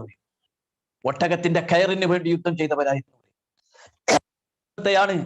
നബി സല്ലല്ലാഹു അലൈഹി വസല്ലം തിരുമേനി എല്ലാ അർത്ഥത്തിലും ശുദ്ധീകരിച്ച് ഇസ്ലാമിന്റെ സന്ദേശം ലോകത്തുടനീളം എത്തിക്കാൻ തീവ്രമായും പ്രവാചകൻ പ്രവർത്തിച്ചപ്പോൾ അതിന്റെ മുന്നിൽ തടസ്സങ്ങളായി വന്ന യുദ്ധങ്ങളൊക്കെയും സംഭവിച്ചിട്ടും വളരെ പരിമിതരായ ആളുകൾ മാത്രമാണ് വധിക്കപ്പെട്ടത് എന്ന ചരിത്രത്തിൽ നമ്മൾ പഠിക്കണം. പ്രവാചകൻ സല്ലല്ലാഹു അലൈഹി വസല്ലം തിരുമേനിയെയും സഹാബത്തിനെയും നിഷ്ഠൂരമായി മർദ്ദിക്കുകയും പീഡിപ്പിക്കുകയും ചെയ്ത് 13 വർഷക്കാലം തീഷ്ണമായ പരീക്ഷണങ്ങൾ ഏറ്റുവാങ്ങി ഇസ്ലാമിനെ മദീനയിലേക്ക് പറിച്ചു നട്ട് മക്ക തിരിച്ചു പിടിക്കുന്ന വിജയശ്രീലാളിതനായ ഒരു പ്രവാചകൻ മക്കയിലേക്ക് തിരിച്ചു വരികയാണ്. അന്ന് മക്കക്കാർ ഉറപ്പിച്ചും തറപ്പിച്ചും പറഞ്ഞതാണ്, മുഹമ്മദ് പച്ചക്കരുള്ള മനുഷ്യനാണെങ്കിൽ, മുഹമ്മദ് അബ്ദുള്ളയുടെ മകനാണെങ്കിൽ മുഹമ്മദ് പ്രതികാരം ചെയ്യും. കാരണം അദ്ദേഹത്തിനെ നമ്മൾ മർദ്ദിച്ചിട്ടുണ്ട്, പീഡിപ്പിച്ചിട്ടുണ്ട്, അദ്ദേഹത്തിന്റെ അനുചരന്മാരെ ചുട്ടുപടുത്ത മണലാരണത്തിൽ വലിച്ചഴിച്ചിട്ടുണ്ട്, അദ്ദേഹത്തിന്റെ അനുചരന്മാരുടെ ശരീരത്തിലേക്ക് കുന്തം കുത്തി കയറ്റിയിട്ടുണ്ട്. ആ മുഹമ്മദ് അതാ വിജയശ്രീലാളിതനായി വരുന്നു. എങ്കിൽ ആ മുഹമ്മദ് പ്രതികാരം ചെയ്യുമെന്ന് പ്രതീക്ഷിച്ചവരെ തിരുത്തിക്കൊണ്ട് പ്രവാചകൻ സല്ലല്ലാഹു അലൈഹി വസല്ലം തിരുമേനി മക്കയുടെ അതിർത്തിയിൽ വെച്ച് പ്രഖ്യാപിച്ചു, യാ അഹ്ല മക്ക ഇദ്ഹബു അൻതും തുലഖാ ലാ തസ്രീബ അലൈക്കും അൽയൗം. മക്കക്കാരെ, നിങ്ങൾ സ്വതന്ത്രരാണ്, നിങ്ങൾക്കെതിരെ ഒരു പ്രതികാര നടപടിയുമില്ല, നിങ്ങൾ പൊയ്ക്കൊള്ളുക എന്ന് പറഞ്ഞ് ഒരാളെ പോലും അടിക്കാതെ, ഒരു രക്തം പോലും പൊടിയാതെ മക്ക തിരിച്ചു പിടിച്ച ചരിത്രമായിരുന്നു പ്രവാചകൻ സല്ലല്ലാഹു അലൈഹി വസല്ലം തിരുമേനി ലോകത്തിന് കാണിച്ചു കൊടുത്തത്. അതുകൊണ്ട് അഭിമാനത്തോടു കൂടി പരിശുദ്ധമായ അറഫയുടെ മണ്ണിൽ വെച്ച് ലോകത്തെ അഭിസംബോധന ചെയ്തുകൊണ്ട് മനുഷ്യകുലത്തെ വിളിച്ചുകൊണ്ട് പ്രവാചകൻ പറഞ്ഞു, മനുഷ്യരുടെ അവകാശത്തിന് വേണ്ടിയുള്ള ഏറ്റവും ശക്തമായ പ്രഖ്യാപനം, ഇന്ന ദിമാഅക്കും വഅംവാലക്കും അലൈക്കും ഹറാമുൻ കഹുർമത്തി യൗമിക്കും ഹാദാ വകഹുർമത്തി ബലദിക്കും ഹാദാ വകഹുർമത്തി ശഹ്രിക്കും ഹാദാ. ഈ ദിവസത്തിന്റെ, ഈ നാടിന്റെ, ഈ മാസത്തിന്റെ പവിത്രത പോലെ മുഴുവൻ മനുഷ്യരുടെയും സമ്പത്തും അഭിമാനവും ജീവനും പവിത്രമാണ്, അവർക്ക് നിങ്ങൾ പവിത്രത കൽപ്പിക്കണമെന്ന് പ്രവാചകൻ സല്ലല്ലാഹു അലൈഹി വസല്ലം തിരുമേനി പഠിപ്പിച്ചു.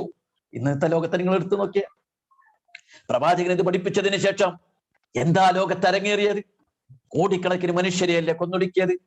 നിരീശ്വരവാദികളും നിർമ്മതവാദികളും മതനിഷേധികളും ദൈവത്തിൽ വിശ്വാസമില്ലാത്തവരും ലോകത്തെ വിപ്ലവത്തിലേക്ക് നയിക്കണമെന്ന് പറഞ്ഞു വന്നവരും ഒക്കെ കൊന്നൊടുക്കിയത് എത്ര ദശലക്ഷം മനുഷ്യന്മാരെയാണ്. കാരണം സ്റ്റാലിനും മാവോ സെതുസിങ് അടക്കം, ഹിറ്റ്ലറും മുസോളിനിയും അതുപോലെ ഒരുപാട് ആളുകളും എത്രയെത്ര ദശലക്ഷക്കണക്കിന് മനുഷ്യരെയാണ് കൊന്നൊടുക്കിയത്. എത്രയെത്ര ദശലക്ഷക്കണക്കിന് മനുഷ്യരെയാണ് കൊന്നൊടുക്കിയത്. ബാങ്ക് കൊടുക്കണത് ഇവിടെ ഒന്നും ചില അവരവരതല്ലേ, ഞാൻ പറഞ്ഞിടത്ത് ബാങ്ക് കേൾക്കുന്നില്ല കേട്ടോ. അപ്പോ ദശലക്ഷക്കണക്കിന് മനുഷ്യരാണ്, അത് മനുഷ്യരെയാണ് യഥാർത്ഥത്തിൽ കൊന്നൊടുക്കിയത് എന്ന് നമുക്ക് കാണാൻ സാധിക്കും. ഇപ്പോഴും ലോകത്ത് എന്താ ഉള്ളത്? ഇപ്പോഴും മനുഷ്യരെ കൊല്ലുകയല്ലേ അവർക്ക് ചെയ്യുന്നത്? എന്താ ഇസ്രായേൽ എന്ന് പറയുന്ന രാജ്യം പലസ്തീനിന്റെ പിഞ്ചു കുഞ്ഞുങ്ങളെയല്ലേ കൊന്നൊടുക്കുന്നത്? യഥാർത്ഥത്തിൽ നബി സല്ലല്ലാഹു അലൈഹി വസല്ലം തിരുമേനിയായിരുന്നു മനുഷ്യർക്ക് വേണ്ടി വലഖദ് കറംനാ ബനി ആദം മക്കളെ ആദരിച്ചു എന്ന് പറഞ്ഞ അല്ലാഹു മനുഷ്യനെ അഭിസംബോധന ചെയ്യുന്ന വിശുദ്ധ ഖുർആൻ മനുഷ്യരെ ആദരിച്ചുകൊണ്ട് പറഞ്ഞു, അവരുടെ സമ്പത്തും സന്താനങ്ങളും അവരുടെ സമ്പത്തും അവരുടെ ജീവനും അഭിമാനവും ഒക്കെ ഏറ്റവും ആദരിക്കപ്പെടേണ്ടതാണ് എന്ന പ്രഖ്യാപനമാണ് നടത്തിയത്. തുടർന്ന് നബി സല്ലല്ലാഹു അലൈഹി വസല്ലം പറഞ്ഞു, വഇന്നക്കും സതുൽഖൗന റബ്ബക്കും വയസ്അലുക്കും അൻ അഅമാലിക്കും. തീർച്ചയായും നിങ്ങൾ നിങ്ങളുടെ റബ്ബിനെ കണ്ടുമുട്ടുക തന്നെ ചെയ്യും. നിങ്ങളുടെ പ്രവർത്തനങ്ങളെ കുറിച്ച് അവൻ നിങ്ങളോട് ചോദിക്കും. നിങ്ങൾ ഉത്തരവാദിത്തപൂർണമായ ഒരു ജീവിതം നയിക്കണം എന്നാണ്. ആരും തന്നെ ചോദിക്കാനില്ല എന്ന വിചാരം ഉണ്ടാകരുത്. ഞാൻ ഏകാധിപതിയും ധിക്കാരിയുമാണെന്ന ബോധമുണ്ടാകരുത്.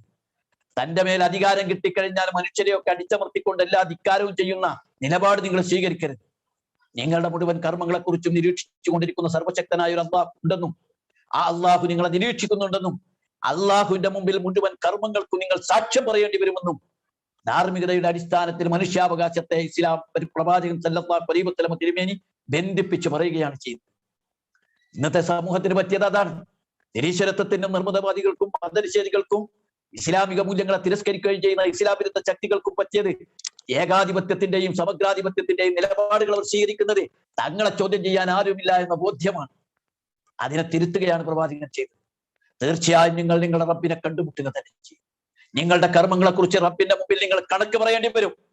നിങ്ങൾ ഈ രാജ്യത്തെ പാവങ്ങളായ മനുഷ്യരോട് ചെയ്തുകൊണ്ടിരിക്കുന്ന നിഷ്ഠൂരമായ അവസ്ഥകൾ എത്രയെത്ര ആളുകളാണ്, അവരുടെ എത്രയെത്ര ആളുകൾ ചെയ്തു പോയ തെറ്റുകൾ എന്താണെന്ന് പോലും അറിയാതെ നിഷ്ഠൂരമായ ഏറ്റുമുട്ടൽ കൊലപാതകങ്ങൾ നടക്കും. എന്തൊക്കെ നമ്മുടെ രാജ്യത്ത് പോലും എത്ര നടക്കുന്നു? ഈ രാജ്യത്ത് പോലും എത്രയോ പാവങ്ങൾ പട്ടിണി കിടന്ന് മരിക്കുന്നു. തന്റെ രാജ്യത്തിന്റെ അതിർത്തിയിൽ ആയിരക്കണക്കിന് മൈലകലെ യൂഫ്രട്ടീസിന്റെ ടൈഗ്രീസിന്റെ തീരത്ത് ഒരു ആട്ടിൻകുട്ടി പോലും ചത്തുപോയാൽ അള്ളാഹുവിനോട് ഉത്തരം പറയേണ്ടി വരുമല്ലോ എന്നോർത്ത് വിലപിക്കുന്ന ഒരു ആട്ടിൻകുട്ടിയുടെ ജീവന് പോലും പടച്ചവരോട് കണക്ക് പറയേണ്ടി വരുമെന്ന് വിശ്വസിക്കുന്ന ഒരു ജനവിഭാഗം, ഒരു ഭരണകൂടത്തെയാണ് പ്രവാചകൻ സല്ലല്ലാഹു അലൈഹി വസല്ലം തിരുമേനി ഈ പ്രഖ്യാപനത്തിലൂടെ രൂപപ്പെടുത്തിയെടുത്തത്. വീണ്ടും പ്രവാചകൻ സല്ലല്ലാഹു അലൈഹി വസല്ലം പറഞ്ഞു, ഫമൻ കാനത് ഇൻദഹു അമാനത്തുൻ ഫൽയുഅത്തിഹാ ഇലാ മൻ ഇത്തമനഹു അലൈഹാ. ആർക്കെങ്കിലും എന്തെങ്കിലും വിശ്വസിച്ചേൽപ്പിച്ചിട്ടുണ്ടെങ്കിൽ അത് അതിന്റെ ആളുകൾക്ക് നിങ്ങൾ തിരിച്ചു കൊടുക്കണം. നിനക്കൊരു ചെറിയ വാചകമായിട്ട് നമുക്ക് തോന്നും, ഒരുപാട് അർത്ഥതലങ്ങളുള്ളതാണ്. ഒരാളുടെയും അവകാശങ്ങൾ നിങ്ങൾ കവരരുത്. അവകാശങ്ങളും വസ്തുക്കളും അതിന്റെ ആളുകൾക്ക് അവന്റെ ആളുകൾക്ക് അഖിലുകാർക്ക് നിങ്ങൾ എത്തിച്ചു കൊടുക്കും. ലാ ഈമാന ലിമൻ ലാ അമാനത ലഹു. അമാനത്തില്ലാത്തവർക്ക് ഈമാനില്ല. നബി സല്ലല്ലാഹു അലൈഹി വസല്ലം തിരുമേനി വെറുതെ പ്രഖ്യാപിച്ചതല്ല, ജീവിതത്തിലുടനീളം അമാനത്ത് ലോകത്തിന്റെ മുമ്പിൽ പ്രദർശിപ്പിച്ച പ്രവാചകനായി.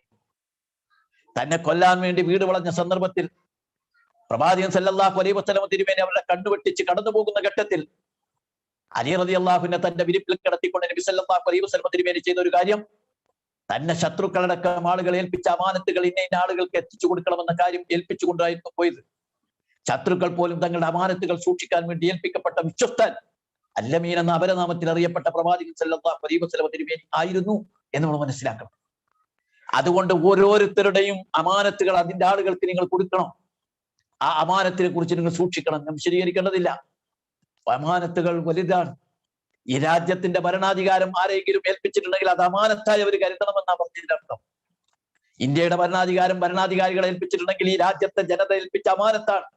അത് ഈ രാജ്യത്തിന്റെ ഭരണാധികാരിയായി അവർ ഭരിക്കണം. അവർ സംഘപരിവാറിന്റെ ഭരണാധികാരിയല്ല, അവരേതെങ്കിലും പ്രത്യേക വിഭാഗത്തിന്റെ ഭരണാധികാരിയല്ല. ഈ രാജ്യത്തിന്റെ ഭരണാധികാരികളാണെങ്കിൽ ഈ രാജ്യത്തെ പ്രജകളോട് നീതി കാണിക്കാൻ അവർ ബാധ്യസ്ഥരാണ് എന്ന വസ്തുതയാണത്. ഓരോരുത്തരുടെയും അവകാശങ്ങൾ ഹനിച്ചെടുക്കുകയാണ്, സംവരണങ്ങളിലൂടെ തട്ടിയെടുക്കുകയാണ്. ഓരോരുത്തരെയും കൃത്രിമങ്ങളിലൂടെ രൂപപ്പെടുത്തിയെടുക്കുകയാണ്. അത്തരം തട്ടിയെടുക്കലുകളൊക്കെ തിരിച്ചേൽപ്പിക്കണം. അത്തരം അതിക്രമങ്ങൾ ഇല്ലായ്മ ചെയ്യണമെന്നായിരുന്നു നബി സല്ലല്ലാഹു അലൈഹി വസല്ലം തിരുമേനി പഠിപ്പിച്ചത്. എന്റെ വളരെ 3-4 മിനിറ്റ് നിൽക്കുന്ന പ്രസംഗമാണ് കേട്ടോ. ഇത് സുദീർഘമായ മണിക്കൂറുകൾ നീണ്ട പ്രസംഗമൊന്നുമില്ല. ഏറ്റവും പ്രവാചകന്റെ മുഴുവൻ വാക്കുകൾ ഉദ്ധരിച്ച ഹദീസുകൾ എടുത്ത് വായിച്ചാൽ പോലും 5 മിനിറ്റിനുള്ളിൽ വായിച്ചു തീർക്കാൻ കഴിയും. അതിലെല്ലാ വശങ്ങളിലേക്കും പ്രവാചകൻ തന്റെ ശ്രദ്ധ കൊണ്ടുവന്നു എന്നതാണ് ഏറ്റവും വലിയ പ്രത്യേകത. പ്രവാചകൻ പറഞ്ഞു, എല്ലാ പലിശകളും പലിശയുമായി ബന്ധപ്പെട്ട ജാഹിലിയ്യ കാലത്തെ മുഴുവൻ പലിശകളും ഇതാ ദുർബലപ്പെടുത്തിയിരിക്കുന്നു. പലിശന്റെ കാലിന്റെ അടിയിൽ ഞാൻ ഇതാ ചവിട്ടി മുതി. വലാക്കില്ലക്കും റുഊസു അംവാലിക്കും, പക്ഷേ നിങ്ങൾക്ക് നിങ്ങളുടെ മൂലധനം ഉണ്ടാകും. ലാ തുളിമുന വലാ തുളമൂൻ, നിങ്ങൾ ആക്രമിക്കുകയോ ചെയ്യരുതല്ലോ. ഖല്ലല്ലാഹു അന്നഹു ലാ റിബ ഇന്ന റിബൽ അബ്ബാസ് ഇബ്നു അബ്ദുൽ മുത്തലിബ് മൗദൂഉൻ കുല്ലുഹു. അല്ലാഹു സുബ്ഹാനഹു വ തആല പലിശ നിരോധിച്ചതായി പ്രഖ്യാപിച്ചിരിക്കുന്നു. അബ്ദുൽ മുത്തലിബിന്റെ മകൻ അബ്ബാസ്, എന്റെ മുത്താപ്പ അബ്ബാസിന്റെ പലിശയും ഇതാ ദുർബലപ്പെടുത്തിയിരിക്കുന്നു. പലിശ കച്ചവടം നടത്തിയ അബ്ബാസ് റളിയല്ലാഹുവിന്റെ പലിശയും ഇവിടെ ദുർബലപ്പെടുത്തിയിരിക്കുന്നു. പലിശ ഒരു സാമ്പത്തിക അവകാശത്തിന്റെ ഒരു ചെറിയ പ്രതീകം മാത്രമാണ്. സകലമാന മനുഷ്യരെയും സാമ്പത്തികമായി ചൂഷണം ചെയ്യുന്ന, സഹവർത്തിത്വത്തിന്റെയും സഹാനുഭൂതിയുടെയും മനസ്സില്ലായ്മ ചെയ്യുന്ന ഏറ്റവും വലിയ സാമ്പത്തിക തിന്മയാണ് പലിശ എന്ന് പറയുന്നത്. അല്ലദീന യഅ്കുലൂന റിബാ ലാ യഖൂമുന ഇല്ലാ കമാ യഖൂമുല്ലദീ യതഹബ്ബതുഹു ശൈത്താനു മിനൽ മസ്. പലിശ ഭുജിക്കുന്നവൻ പൈശാചിക ബാധയേറ്റവനെ പോലെ അല്ലാതെ എഴുന്നേറ്റ് നിൽക്കില്ല എന്ന് പറഞ്ഞു. വഅദനു ബിഹർബിൻ മിനല്ലാഹ്, അല്ലാഹു തആല യുദ്ധപ്രഖ്യാപനം നടത്തിയ ഒരു തിന്മയാണ് പലിശ. നിങ്ങൾക്കറിയാം, പുതിയ കാലത്ത് പലിശയാണ്, പലിശാധിഷ്ഠിത വ്യവസ്ഥയാണ്. ആ വ്യവസ്ഥയിലാണ് ലോകത്തെ മനുഷ്യർ ഇന്നും പട്ടിണി കിടക്കുന്നത്. 150 കോടി മനുഷ്യർ പട്ടിണി കിടക്കാൻ കാരണം ഈ പലിശാധിഷ്ഠിത വ്യവസ്ഥിതിയാണ്. കാരണം 750 കോടി മനുഷ്യർക്ക് സുഭിക്ഷമായി ഭക്ഷിക്കാവുന്ന ഭക്ഷ്യധാന്യം ഉത്പാദിപ്പിക്കപ്പെട്ടിട്ട് 150 കോടി മനുഷ്യർ പട്ടിണി കിടക്കുകയും ദിനം പ്രതി 10-20,000-ഓളം പിഞ്ചു കുഞ്ഞുങ്ങൾ ഭക്ഷണം കിട്ടാതെയും പോഷകാഹാരമില്ലാതെയും മരിച്ചു വിടുന്നുണ്ടെങ്കിൽ തെറ്റായ സാമ്പത്തിക ക്രമത്തിന്റെ അടിസ്ഥാനത്തിലാണ് സംഭവിക്കുന്നത് എന്ന് നമ്മൾ മനസ്സിലാക്കണം.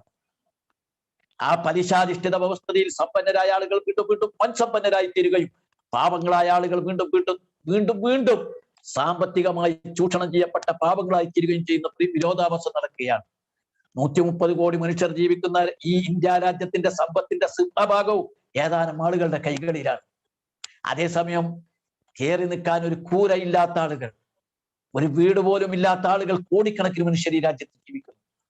ഒരു നേരത്തെ 2 നേരത്തെ ഭക്ഷണം കഴിക്കാൻ കഴിയാത്ത അർത്ഥപട്ടിണിക്കാരും മുഴുപട്ടിണിക്കാരുമായ മനുഷ്യർ ഈ രാജ്യത്ത് ജീവിക്കുന്നു. കാരണം തെറ്റായ സാമ്പത്തിക ക്രമത്തിന്റെ പേരിലാണ്.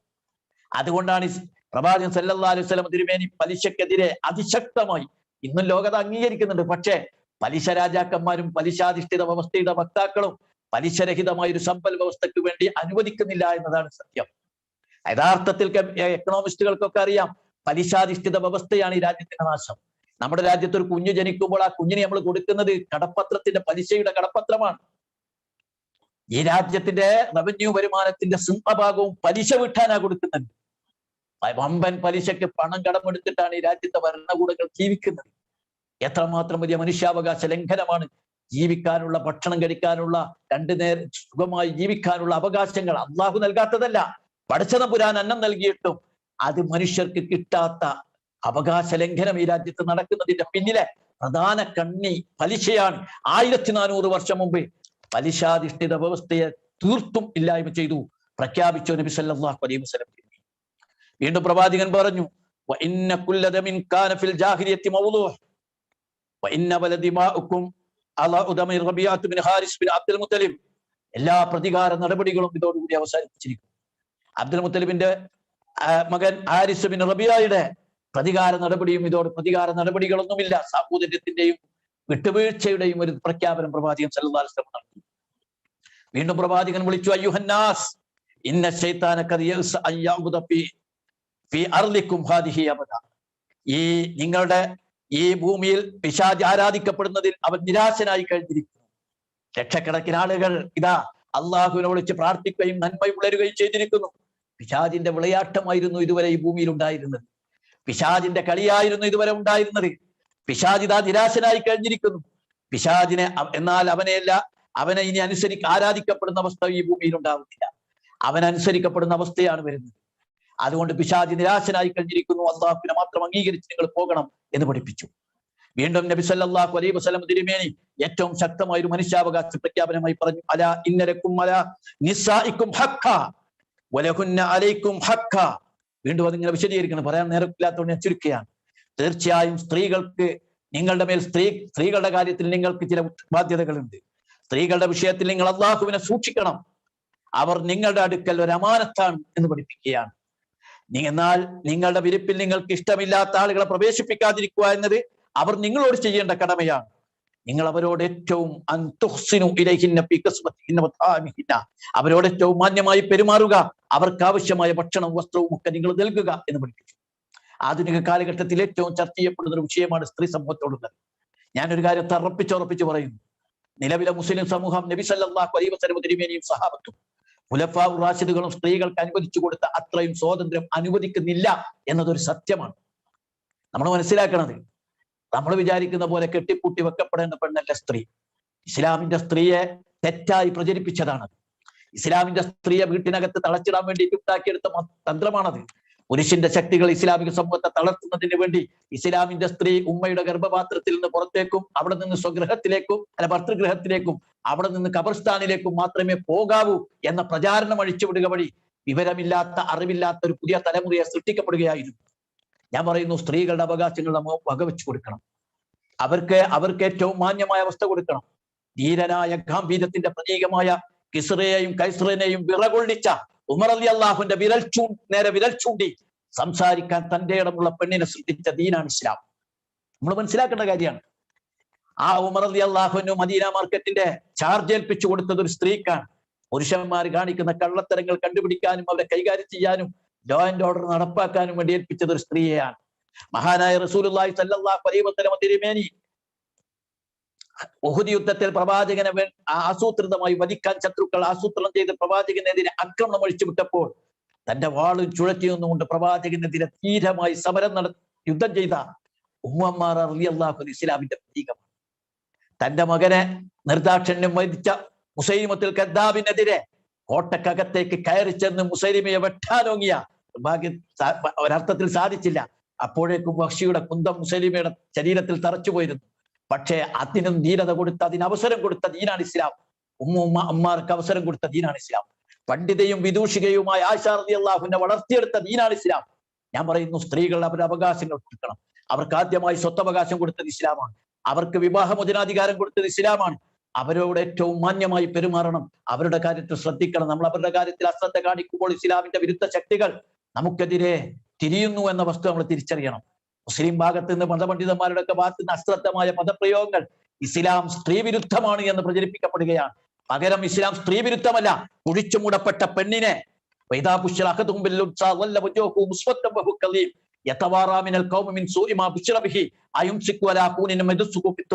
തനിക്ക് ജനിച്ചതൊരു പെൺകുഞ്ഞാണെന്ന് അറിഞ്ഞാൽ അപമാനഭാരം സഹിക്കവയ്യാതെ പെൺകുഞ്ഞിനെ വളർത്തണമോ അതല്ല 6 അടി മണ്ണിൽ കുഴിച്ചുമുടണമോ എന്നൊരു പിതാവ് ചിന്തിക്കുന്ന അവസ്ഥ. അതിൽ നിന്ന് ആർക്കെങ്കിലും 3 പെൺമക്കളുണ്ടായി വിദ്യാഭ്യാസം ചെയ്ത് വിവാഹം ചെയ്ത് കൊടുത്താൽ സ്വർഗമുണ്ടെന്ന് പറഞ്ഞ് സ്ത്രീ സമൂഹത്തെ ചരിത്രത്തിൽ താളുകളിൽ ഉയർത്തിയത് ഇസ്ലാമാണ്. ആ സ്ത്രീകളുടെ കാര്യത്തിൽ നിങ്ങൾ ശ്രദ്ധിക്കണം. ഏറ്റവും വലിയ സ്ത്രീകൾക്ക് വേണ്ടിയുള്ള മനുഷ്യാവകാശ പ്രഖ്യാപനം, ഏറ്റവും വലിയ സ്ത്രീകൾക്ക് വേണ്ടിയുള്ള മനുഷ്യാവകാശ പ്രഖ്യാപനം നടത്തിയത് അറഫയിൽ വെച്ച് നബി സല്ലല്ലാഹു അലൈഹി വസല്ലം തിരുമേനി നടത്തിയത് അവിടെ വെച്ചാണ് എന്ന് നമ്മൾ മനസ്സിലാക്കണം. ഇത് വളരെ പ്രധാനപ്പെട്ട ഒരു കാര്യം. അതേപോലെ തന്നെ നബി സല്ലല്ലാഹു അലൈഹി വസല്ലം വീണ്ടും തന്റെ അറഫ പ്രഭാഷണത്തിൽ മനുഷ്യാവകാശ പ്രഖ്യാപനമായി പറഞ്ഞു, അയ്യുഹന്നാസ് ഇസ്മഉ ഖൗലി ഫഇന്നി ഖദ് ബല്ലഗ്ത. പ്രവാചകൻ സല്ലല്ലാഹു അലൈഹി വസല്ലം പഠിപ്പിച്ചു, അയ്യുഹന്നാസ് അലാ ഇന്ന റബ്ബക്കും വാഹിദ് وإن أباكم واحد ألا لا فضل لعربي على أجمي ولا لأجمي على عربي ولا لأحمر على أسود ولا أسود على أحمر إلا بالتقوى. അല്ലയോ മനുഷ്യരെ, നിങ്ങളുടെ റബ്ബ് ഏകനാണ്, നിങ്ങളുടെ പിതാവ് ഏകനാണ്, നിങ്ങളുടെ റബ്ബ് ഏകനാണ്, നിങ്ങളുടെ പിതാവ് ഏകനാണ്. അറബിക്ക് അനറബിയേക്കാളോ അനറബിക്ക് അറബിയേക്കാളോ യാതൊരു ശ്രേഷ്ഠതയുമില്ല.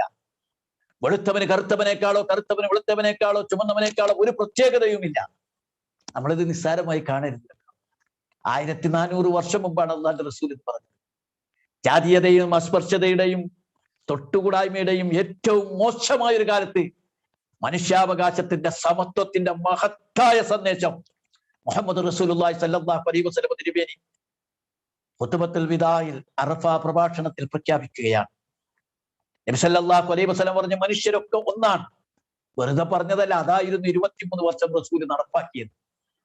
മക്കയിൽ വെച്ച് തന്നെ അതിനെതിരെ പ്രവാചകനെതിരെ ആക്ഷേപം വന്നു.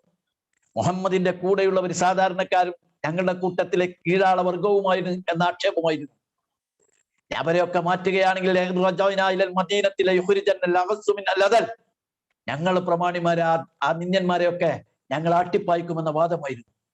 പക്ഷേ നബി സല്ലല്ലാഹു അലൈഹി വസല്ലം തിരുമേനി മക്കയിൽ വെച്ച് തന്നെ തന്റെ ദരിദ്ര സമൂഹത്തിലെ അധസ്ഥിതരും മർദ്ദിതരും പീഡിതരുമായ അടിമകളെയും സാധാരണക്കാരെയും തന്റെ നെഞ്ചോടുകൂടി ചേർത്ത് പിടിച്ചു. ഒലിവെടുത്ത ഒരു മനുഷ്യനും ബിലാൽ റളിയല്ലാഹുവിന്റെ ശരീരത്തിൽ തൊട്ടിട്ടില്ല. പാതിരാവിന്റെ ഇരുട്ടിന്റെ മറവിൽ നബി സല്ലല്ലാഹു അലൈഹി വസല്ലം തിരുമേനിയുടെ വീട്ടിലേക്ക് കയറി വന്ന് ആരാണെന്ന് ചോദിച്ചപ്പോൾ ഞാൻ ബിലാലാണെന്ന് പറഞ്ഞപ്പോൾ നബി സല്ലല്ലാഹു അലൈഹി വസല്ലം തിരുമേനി ആ ശരീരത്തിനെ വാരിപ്പുണർന്ന് കെട്ടിപ്പിടിച്ച രംഗമുണ്ട്. ബിലാലിന്റെ ശരീരത്തിലേക്ക് പ്രവഹിച്ച ആ വൈദ്യുത തരംഗം ലോകത്തിലെ ഏറ്റവും വലിയ മഹത്തായ ഒരു സംഭവം തന്നെയായി. വിശുദ്ധ കഅബാലയത്തിന്റെ മുകളിൽ കയറി ഇസ്ലാമിക രാഷ്ട്രത്തിന്റെ വിജയപ്രഖ്യാപനം നടത്താൻ ഒരു ഭരണാധികാരി ചെയ്യേണ്ട ഏറ്റവും മഹത്തായ ഒരു കർമ്മം, തന്നാട്ടിപ്പായ്ച്ച നാട്ടിന്റെ വിജയപ്രഖ്യാപനം നടത്താൻ വേണ്ടി കഅബാലയത്തിന്റെ മുകളിൽ കയറി ബാങ്കുലി നടത്തേണ്ട ഘട്ടം വന്നപ്പോൾ നബി സല്ലല്ലാഹു അലൈഹി വസല്ലം തിരുമേനി തെരഞ്ഞെടുത്തത് ആ ബിലാൽ റളിയല്ലാഹു അൻഹുവിനെയാണ്.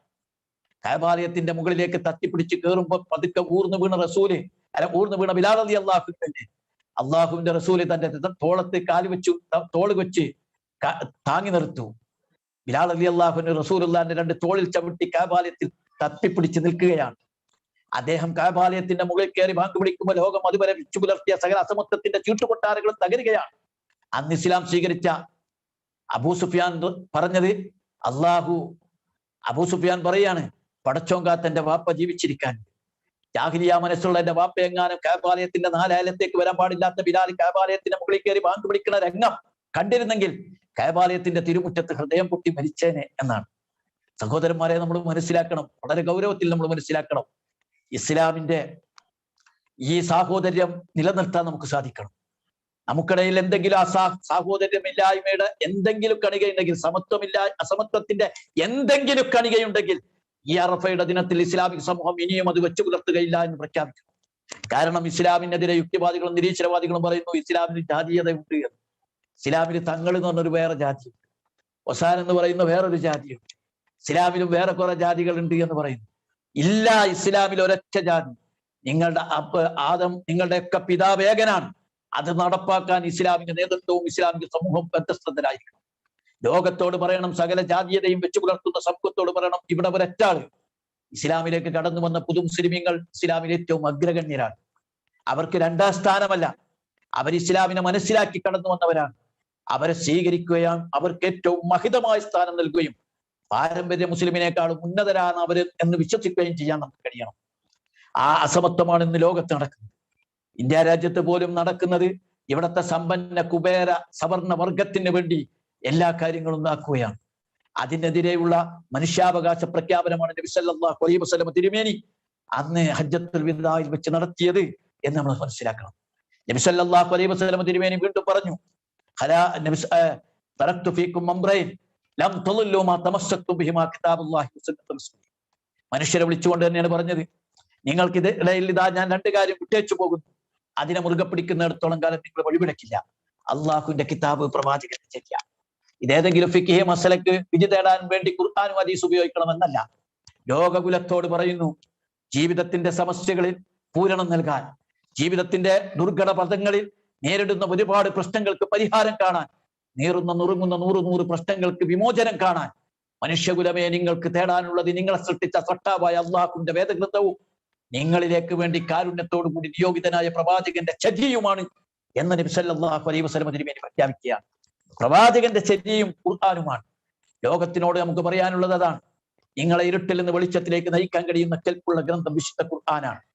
ഖുർആനെതിരെ ഒരുപാട് പ്രചാരണങ്ങൾ നടത്തിക്കൊണ്ടിരിക്കുന്നു. ഖുർആൻ ഭീകരമാണ്.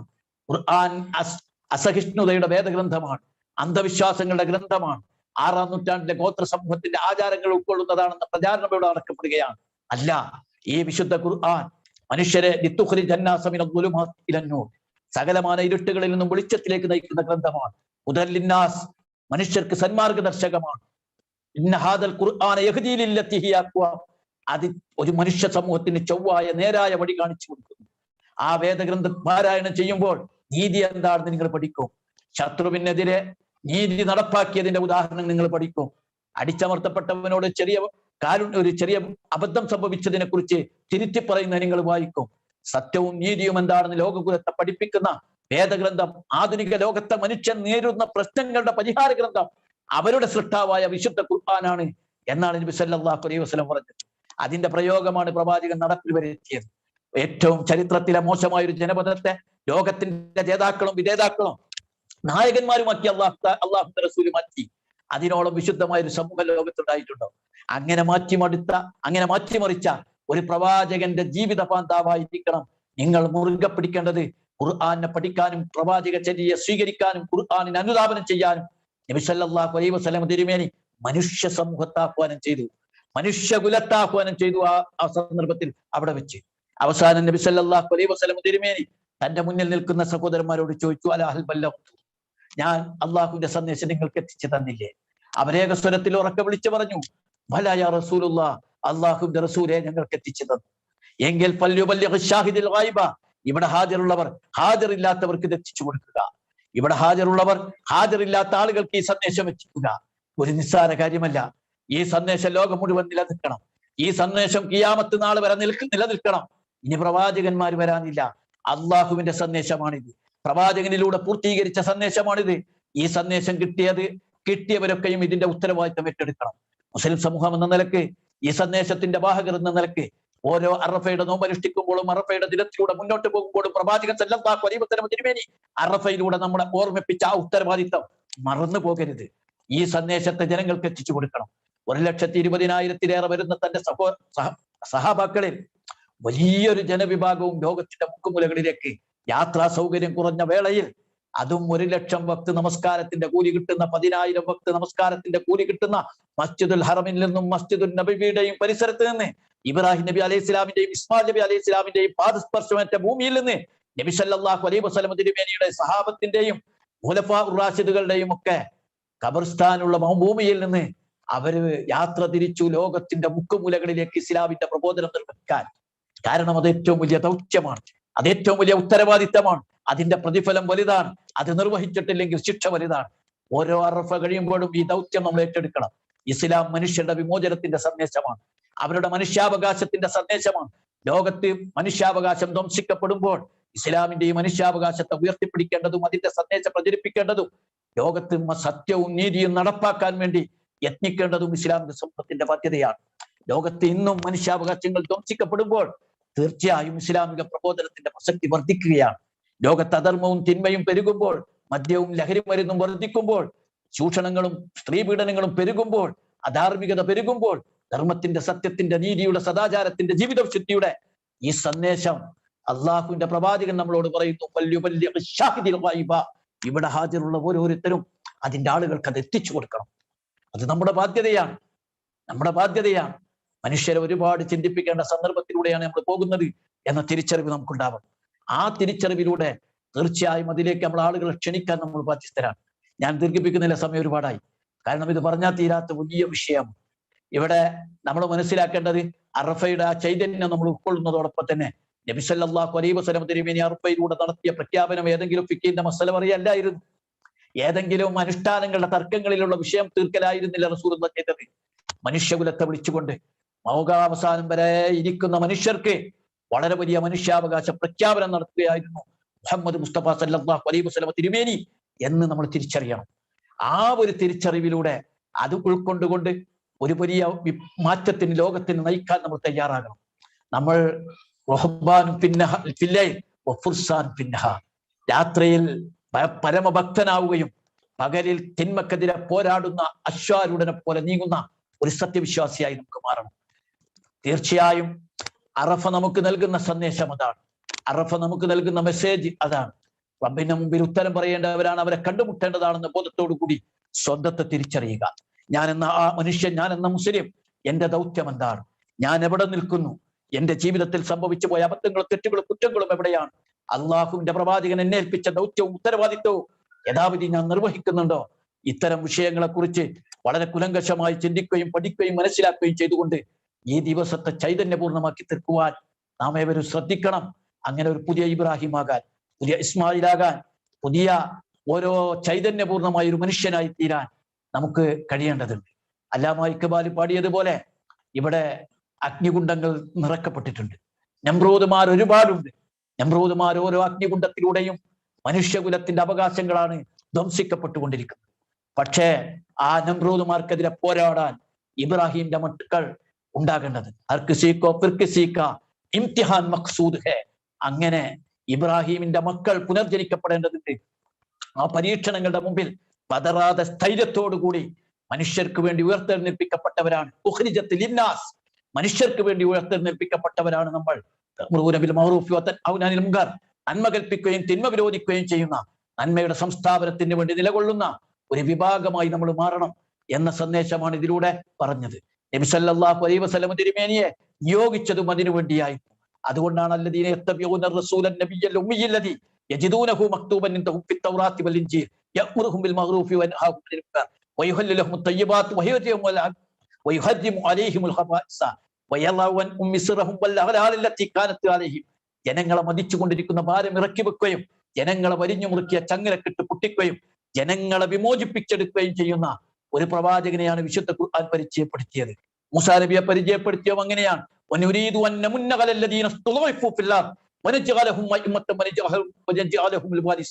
ഭൂമിയിൽ അടിച്ചമർത്തപ്പെട്ട മനുഷ്യരെ വിമോചിപ്പിക്കാനും അവരെ ലോകത്തിന്റെ ജേതാക്കളും വിധേതാക്കളും നായകന്മാരും ആക്കി മാറ്റാൻ വേണ്ടിയാണ് പ്രവാചകൻ മൂസാ നബി അലൈഹി സ്വലാമിനെ അള്ളാഹു തആല നിയോഗിച്ചത്. ഇത് ഇസ്ലാമിൽ നിന്ന് അന്യമല്ല, ഇസ്ലാമിന്റെ ഏറ്റവും വലിയ മൗലികമായ പ്രഖ്യാപനമാണ്. അങ്ങനെ അള്ളാഹുവിൽ ജീവിതം സമർപ്പിച്ച് പടച്ചവന്റെ മുമ്പിൽ കരഞ്ഞ് പ്രാർത്ഥിച്ച് അവനോട് പാപമോചനം തേടിക്കൊണ്ട് അള്ളാഹു നൽകിയ ദീനിനെ പ്രബോധനം ചെയ്ത് മനുഷ്യകുലത്തിന്റെ വിമോചനത്തിനും അവരുടെ അവകാശങ്ങൾക്കും വേണ്ടി ശബ്ദിക്കുന്ന ഒരു മനുഷ്യനായി തീരാൻ എനിക്കും നിങ്ങൾക്ക് സാധിക്കണം. സ്വല്പം സ്പീഡിലാണെങ്കിലും സമയക്കുറവ് കൊണ്ട് പറഞ്ഞു തീർത്ത ചില കാര്യങ്ങളെ കുറിച്ച് ഗൗരവപൂർവ്വം നിങ്ങൾ ചിന്തിക്കണമെന്ന് മാത്രം പറഞ്ഞുകൊണ്ട് ഞാൻ അവസാനിപ്പിക്കുകയാണ്. അള്ളാഹു സുബ്ഹാനഹു വ തആല നമ്മെ എല്ലാവരെയും അനുഗ്രഹിക്കുമാറാകട്ടെ. അള്ളാഹുവെ, ഞങ്ങളിൽ നിന്ന് വന്നുപോയ എല്ലാ അബദ്ധങ്ങളും തെറ്റുകളും കുറ്റങ്ങളും പാപങ്ങളും അള്ളാഹ് ഞങ്ങൾക്ക് നീ പുറത്ത് മാപ്പാക്കി തീർക്കുമാറാകണേ. അള്ളാഹുവെ, നരകശിക്ഷയിൽ നിന്ന്, ഖബറിലെ ശിക്ഷയിൽ നിന്ന്, മഹ്ശറിന്റെ തീഷ്ണതയിൽ നിന്ന് അള്ളാഹ് ഞങ്ങളെ നീ കാത്തു രക്ഷിക്കുമാറാകണേ. ഇസ്ലാമിക സമൂഹം അതിന്റെ പ്രതിനിധികൾ മിനയിൽ ഒത്തുകൂടിയിരിക്കുകയാണ്. അടുത്ത ദിവസങ്ങളിൽ അവർ അറഫയിലും മുസ്ദലിഫയിലും ഒക്കെ എത്തിച്ചേരുകയാണ്. പടച്ചവനെ, ചെറിയ സംഘമാണ് അറഫയിൽ പ്രാർത്ഥിക്കാൻ വരുന്നതെങ്കിലും അവരുടെ പ്രാർത്ഥന ലോകമനുഷ്യർക്ക് വേണ്ടിയുള്ളതാണ്, ലോകമനുഷ്യർ അനുഭവിക്കുന്ന കെടുതിക്ക് വേണ്ടിയുള്ളതാണ്. അള്ളാഹുവേ, അവരുടെയും ഞങ്ങളുടെയും പ്രാർത്ഥന നീ സ്വീകരിക്കുമാറാകണേ. മനുഷ്യകുലത്തെ വല്ലാതെ പരീക്ഷിച്ചു കൊണ്ടിരിക്കുന്ന ഈ കൊറോണ പോലെയുള്ള ദുരിതങ്ങളിൽ നിന്ന് അള്ളാഹ് ഞങ്ങളെയും മനുഷ്യ സമൂഹത്തെയും നീ കാത്തുരക്ഷിക്കുമാറാകണേ. എല്ലാ പ്രയാസങ്ങളിൽ നിന്നും അള്ളാഹ് ഞങ്ങളെ നീ കാത്തുരക്ഷിക്കുമാറാകണേ. ഈമാനോടുകൂടി ജീവിക്കാൻ, ഇസ്ലാമോടുകൂടി ജീവിക്കാനുള്ള തൗഫീഖ് ഞങ്ങൾക്ക് നീ അനുഗ്രഹിക്കുമാറാകണേ. പടച്ചവനെ, അറിഞ്ഞും അറിയാതെയും ചെയ്തു പോയ ഒരുപാട് തെറ്റുകൾ, കുറ്റങ്ങൾ, പാപങ്ങൾ അല്ലാഹ് റബ്ബേ ഞങ്ങൾക്ക് നീ പുറത്തു മാപ്പാക്കി തീർക്കുമാറാകണേ. അള്ളാഹുവെ, നരകശിക്ഷയിൽ നിന്ന്, ഖബറിലെ ശിക്ഷയിൽ നിന്ന്, മഹ്ശറിന്റെ തീർത്ഥതയിൽ നിന്ന് റബ്ബെ കാത്തുരക്ഷിക്കുമാറാകണേ. ഞങ്ങളുടെ മാതാപിതാക്കളെ നീ അനുഗ്രഹിക്കുമാറാകണേ. അവരിൽ നിന്ന് വിട്ടുപോയവർക്ക് നീ മഹ്ഫിറത്തും മർഹമത്തും നൽകി അനുഗ്രഹിക്കുമാറാകണേ. ഞങ്ങളുടെ ഇണകളെ, സന്താനങ്ങളെ നീ അനുഗ്രഹിക്കുമാറാകണേ. പടച്ചവനെ, നിന്റെ ദീനിന്റെ ഇഖാമത്തിന് വേണ്ടി പണിയെടുക്കുന്ന ആളുകളുടെ കൂട്ടത്തിൽ ഞങ്ങളെ നീ ഉൾപ്പെടുത്തുമാറാകണേ. പടച്ചവനെ, ഞങ്ങളുടെ കുടുംബത്തെ നീ അനുഗ്രഹിക്കുമാറാകണേ. എല്ലാ അർത്ഥത്തിലും ഇസ്ലാമികമായി ജീവിക്കാനുള്ള തൗഫീഖ് നൽകുമാറാകണേ. അല്ലാഹുമ്മ ജഅൽ ഖുർആന ഖുലൂബിനാ ദിയാഅ വലിയബ്സാദിനാ ജലാഅ വലിയസ്ഖാമിനാ ദവാഅ വലിദുനൂബിനാ മുമഖ്ഖിസ വഅനിന്നാരി മുഖല്ലിസ. അല്ലാഹുമ്മ നജ്ജിനാ മിൻ അദാബിൽ ഖബ്രി വമിൻ അദാബിൻ നാർ. اللهم اغفر لنا ذنوبنا يا رب العالمين. اللهم ادخلنا في جنتك النعيم. ربنا ظلمنا انفسنا وان لم تغفر لنا وترحمنا لنكونن من الخاسرين.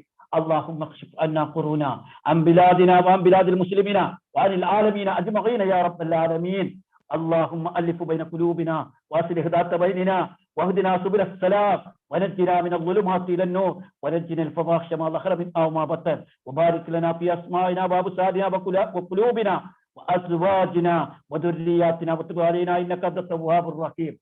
اللهم انا نسالك علما نافعا ورزقا طيبا وعملا متقبلا. اللهم انا نسالك الهدى والتقى والعفاف والغنى. اللهم اصلح لنا ديننا التي هو عصمة امرنا واصلح لنا دنيانا التي فيها معاشنا واصلح لنا اخرتنا التي فيها معادنا واجعل الحياة زيادة لنا في كل خير والموت راحة لنا من كل شر. اللهم اقسم لنا من خشيتك ما تحول به بيننا وبين معاصيك ومن طاعتك ما تبلغنا به جنتك ومن اليقين ما تهون علينا مصائب الدنيا. اللهم متعنا باسمائنا وابصارنا وقوتنا ما احييتنا واجعله الوارث منا واجعل ثأرنا على من ظلمنا واجعل ثأرنا على من ظلمنا واجعل ثأرنا على من ظلمنا وانصرنا على من عادانا وانصرنا على من عادانا ولا تجعل مصيبتنا في ديننا ولا تجعل الدنيا اكبر همنا ولا مبلغ علمنا ولا تسلط علينا من لا يرحمنا. ربنا لا تؤاخذنا إن نسينا واخطأنا. ربنا ولا تحمل علينا إصرا كما حملته على الذين من قبلنا. ربنا ولا تحملنا ما لا طاقة لنا به واعف عنا واغفر لنا وارحمنا أنت مولانا وانصرنا على القوم الكافرين. وآخر دعوانا أن الحمد لله رب العالمين. صلى الله على سيدنا محمد وعلى آل سيدنا محمد. سبحان رب العزة عما يصفون وسلام على المرسلين والحمد لله رب العالمين. السلام عليكم ورحمة الله وبركاته.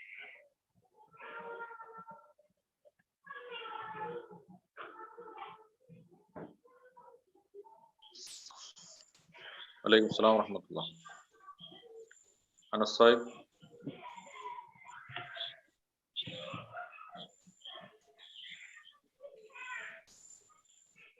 വളരെ ശ്രദ്ധേയമായ ഉജ്ജ്വലമായ വിശദീകരണവും അവതരണവുമാണ് അമീൻ സാഹിബ് നടത്തിയത്. അല്ലാഹു സുബ്ഹാനഹു വ തആല അദ്ദേഹത്തെ അനുഗ്രഹിക്കുമാറാകട്ടെ. ഈ പ്രോഗ്രാം ഇതുവരെയും ശ്രദ്ധിച്ച എല്ലാ സഹോദരന്മാർക്കും അതുപോലെ രക്ഷിതാക്കൾക്കും സഹോദരിമാർക്കും ഹൃദ്യമായ നന്ദി രേഖപ്പെടുത്തിക്കൊണ്ട് ഈ പ്രോഗ്രാം അവസാനിച്ചതായി അറിയിക്കുന്നു. അസ്സലാമു അലൈക്കും വറഹ്മത്തുള്ളാഹി വബറകാതുഹു.